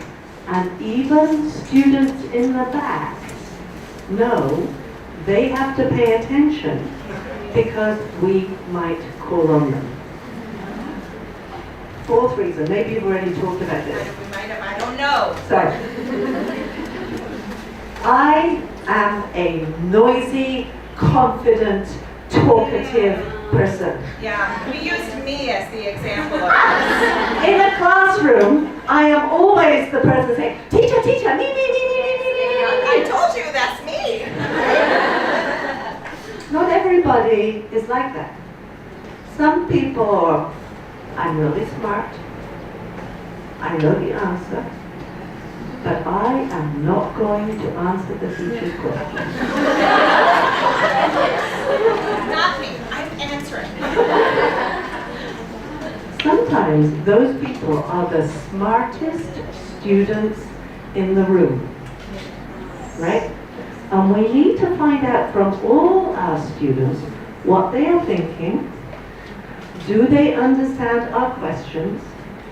So that we can evaluate our teaching. He's looking worried. Even if you're not making eye contact with me, I'm going to ask you a question. All right, so for all those reasons, we need to use these kind of equitable wait time, think time strategies. So I'm going to ask you a question. I want you all to think about it, and I'm going to give you at least 3 seconds. Do you think you can start to use these strategies in your classroom the next class you teach, either as faculty or as a student? 1, 1,000, 2, 1,000, 3, 1,000, 4, 1,000, 5, 1,000. Raise your hand if you think you can. All right. Thank you very much for me adding to Ibu Kelly's ideas. We are very similar. We are very similar, so we have the same way of thinking. Yeah. Thank you. Sorry. No, you did it. You did it. This is great. All right. I want to know, what is one thing you learned today? One thing you learned, and you like, maybe you didn't learn it from me. Maybe you learned it from your peers. Right? What is one thing you learned? I'm going to give you only 1 minute. Only 1 minute. And turn and talk to one of your partners. It can be your whole group, or it could just be a person you are next to. Maybe one person. And share with that person one thing that you learned today. Maybe it was 5 seconds. Maybe it was something that you and Ruth just shared. Maybe it was an idea from one of your partners. Yes, from another student or teacher in the room. It could be anything. Maybe you learned that Kelly raises her hand a lot. Okay, maybe you liked raising your hand for silence. Anything. One thing you learned. Turn to your partner. 1 minute. 1 minute to talk. 1 minute to talk. We go, share.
I'm going to give an award to the best hand raisers in the room. It is these 2 gentlemen right here. Wow. Whenever I raised my hand, they were the first. Very serious. An award for each of you. Wonderful. Okay. Would anyone like to share one thing that they learned? One thing.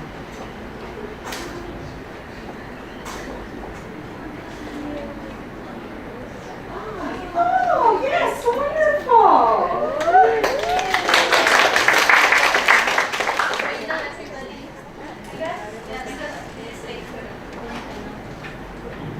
Thank you.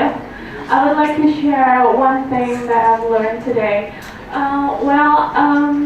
During my studies, I realized that even though I didn't know what wait time, think time, and talk time by definition actually, but I realized that during my studies I have taken so much wait, think, and talk time during my study process, and I want to share this amazing fact that I've gained from this practice. So first, I would like to say thank you to Mr. Oman and Mr. Allen because they have done this practice since a long time ago.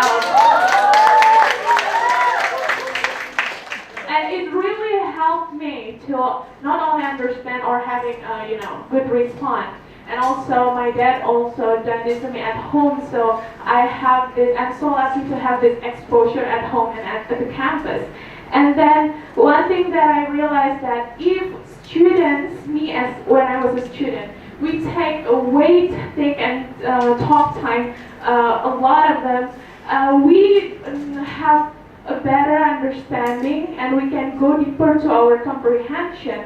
And one thing that is amazing is that this practice could take students to one place that take them into this kind of realization or an epiphany, And sometimes I think to myself like, oh my God, this science is really beautiful, and I can see the beauty about what I'm learning, and not all of my students or all of my peers back then could actually see that. And I think one thing that they didn't try to do it is this one, wait, think, and talk time. And suddenly after having that realization and epiphany, I personally started to love more about what I learned. And then this made me willing to explore more and, having more comprehension about this science. And that is really amazing. Maybe one more person who would like to share something that they love. All right, we already want to share something we learned.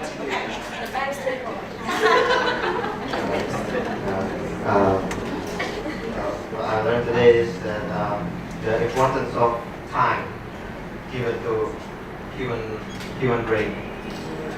It can make a lot of differences, even just a small time. It doesn't have to be a quite long time, but a small time can make a lot of differences for the children.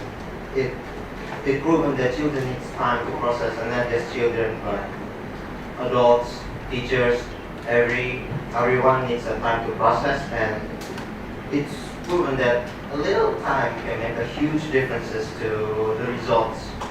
Just give them enough time and then they can make a better result. Thank you.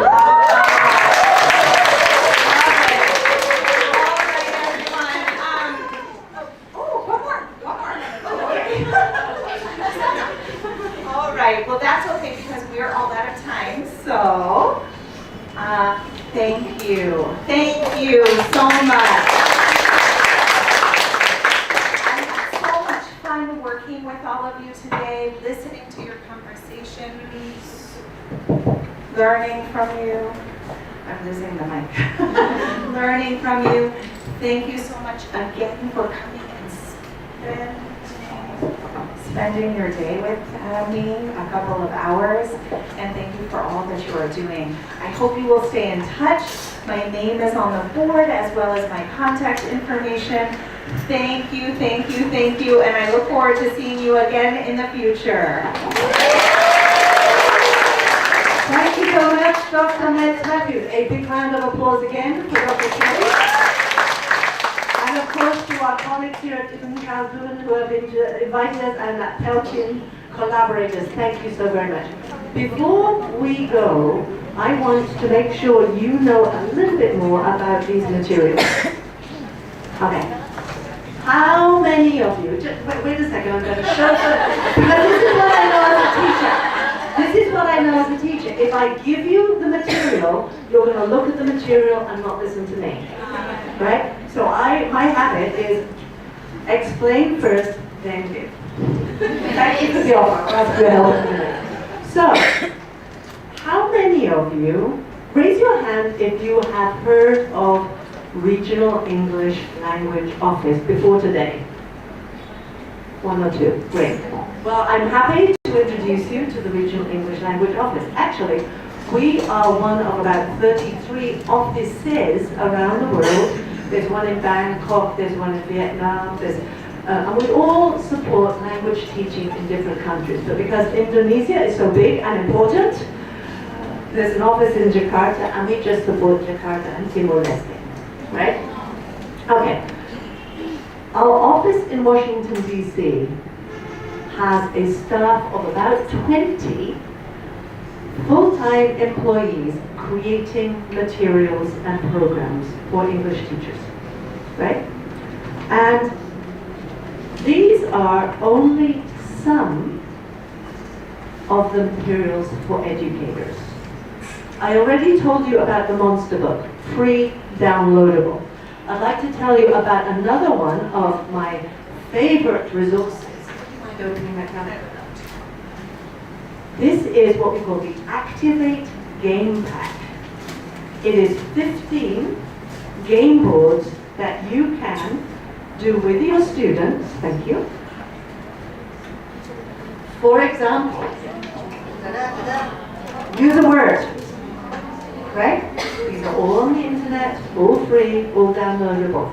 You can download it and print it out, or you can ask your students to make their own. Okay, so this one says use a word, and you shake a dice or use a counter, and we'll start. Here is, we'll start, and I'll start. Start. 1, 2, 3, 4. Use a word. Okay, trees. Oh, what a good word. I like trees. I think God is in trees. Sometimes I hug trees. Seriously. Me too. Okay, let's volunteer. Your boss here. Let's ask him to use a 1, 2, 3, 4. Last night I opened my Instagram for a long time. raise your hand if you did that too. Right. Okay. So what's nice about these is that you can use them like this. You can ask your students to make their own game, putting the words you want to practice, right? Or you can use them to teach math, physics, rocket science. You can use them for teacher training. You can use these board games in so many ways. What's nice is that there is a book, downloadable PDF that tells you how to use these materials. Great, thank you.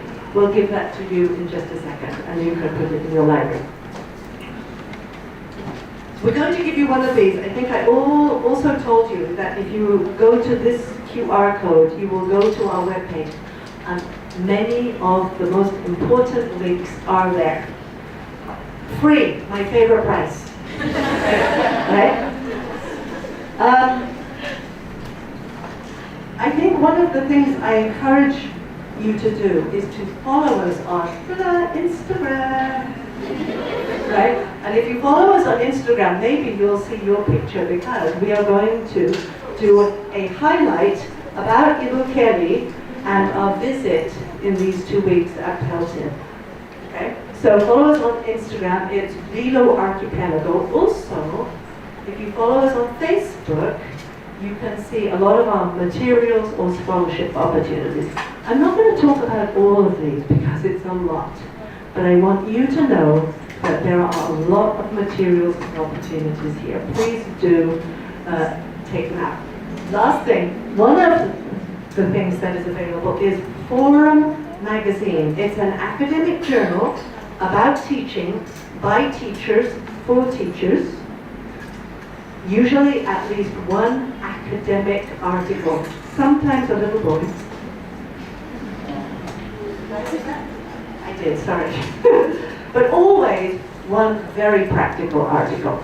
So we're going to leave you with a couple of copies. And if I may, can I ask you to come up here, and I'm going to give you this big bag of stuff. I'm going to take a picture. Okay, so it's like Christmas. Forum Magazine, we've got some copies of Forum Magazine here. We brought you a whole variety, including an activity on the back, right? We've also brought you a book for your library. Oops, sorry. This is subjects with young learners, so I'm sure that will be in your library. Oh, this is maybe the best. A flash drive, USB flash drive with most of our materials. Now, if you put that in your library, then everybody can copy it. Of course, it's on the internet too, but sometimes the internet is slow. All right, what else? Ooh, another book. It's New Ways in Teaching Young Children. This is the mystery gift. Mystery gift. Oh, another mystery gift. Okay, but just to make sure we have a big bag to put it in.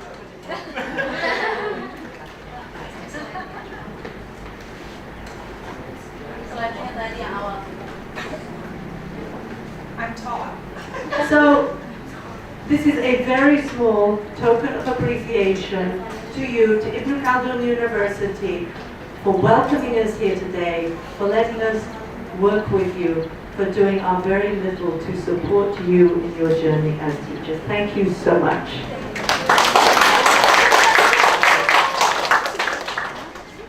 Okay, shall we pass over to you? Who wants the mic? Oh, of course. Oh, picture with Kelly. Of course.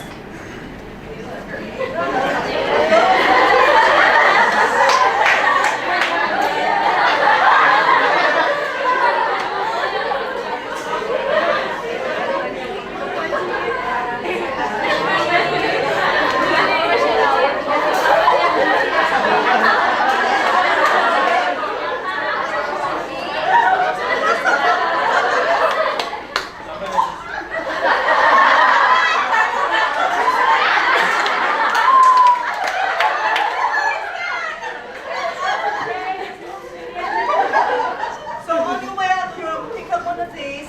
We have enough of these, but maybe not enough of these. So Okay, very good. Okay, well, ladies and gentlemen, please give a big applause for Dr. Patrick. Big applause for Ibn Khaldun.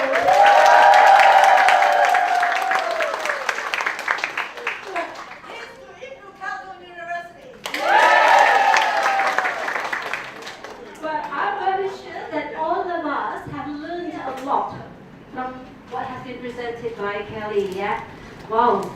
Thank you, Kelly, for sharing very insightful, fruitful about the concept, the strategy of wait time, think time, and talk time. And I reflect myself. And I'm going to do the practical reflection for better strategy, right, to become more effective facilitator in language learning process. Thank you so much for sharing. And thank you, Ibu Ruth. Ibu Ruth, thank you so much for sharing many useful materials. Thank you so much, Ibu Ruth and Ibu Kelly. Right. It's our pleasure. And thank you so much for the participants, for the audience. Thank you so much for your active participation. Thank you for actively, physically engagement and also mentally, emotional engagement during this workshop. Very good. Wow. Thank you. Now we come to the end of the event. We would like to invite Ibu Morphy as the Vice Dean of Academic Affairs to give a small token of appreciation for Ibu Kelly.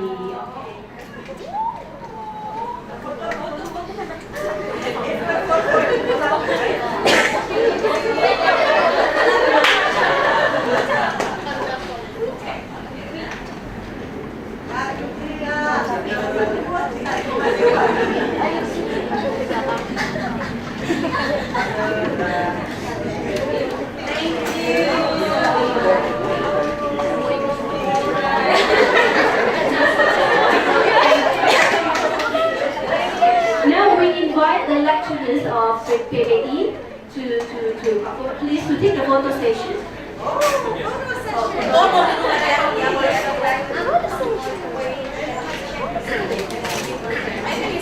Ibu Nani, Ibu Eni, Pak Umar, Ibu Fitra, and Ibu Titin.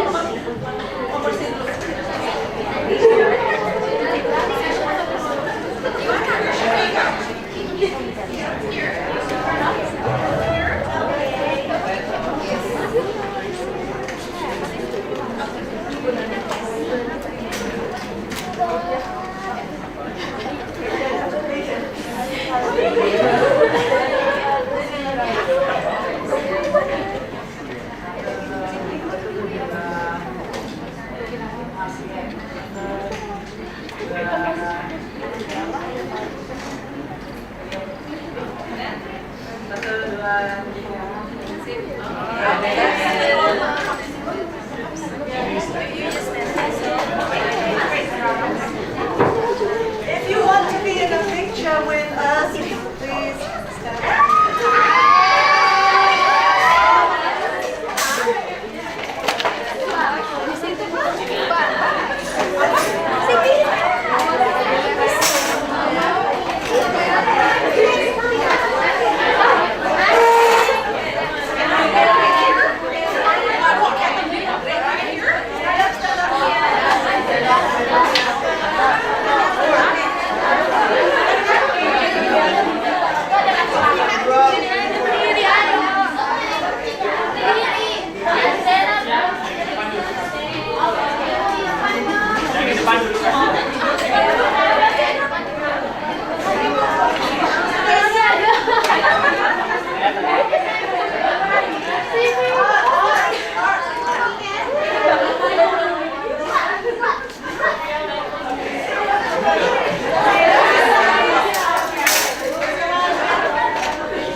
First, we're going to do a serious professional picture.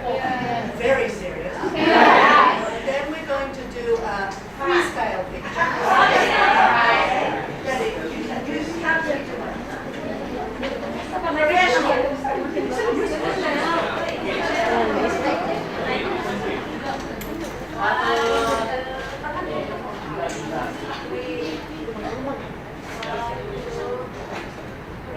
Satu, dua, tiga. Masukin. Satu, dua.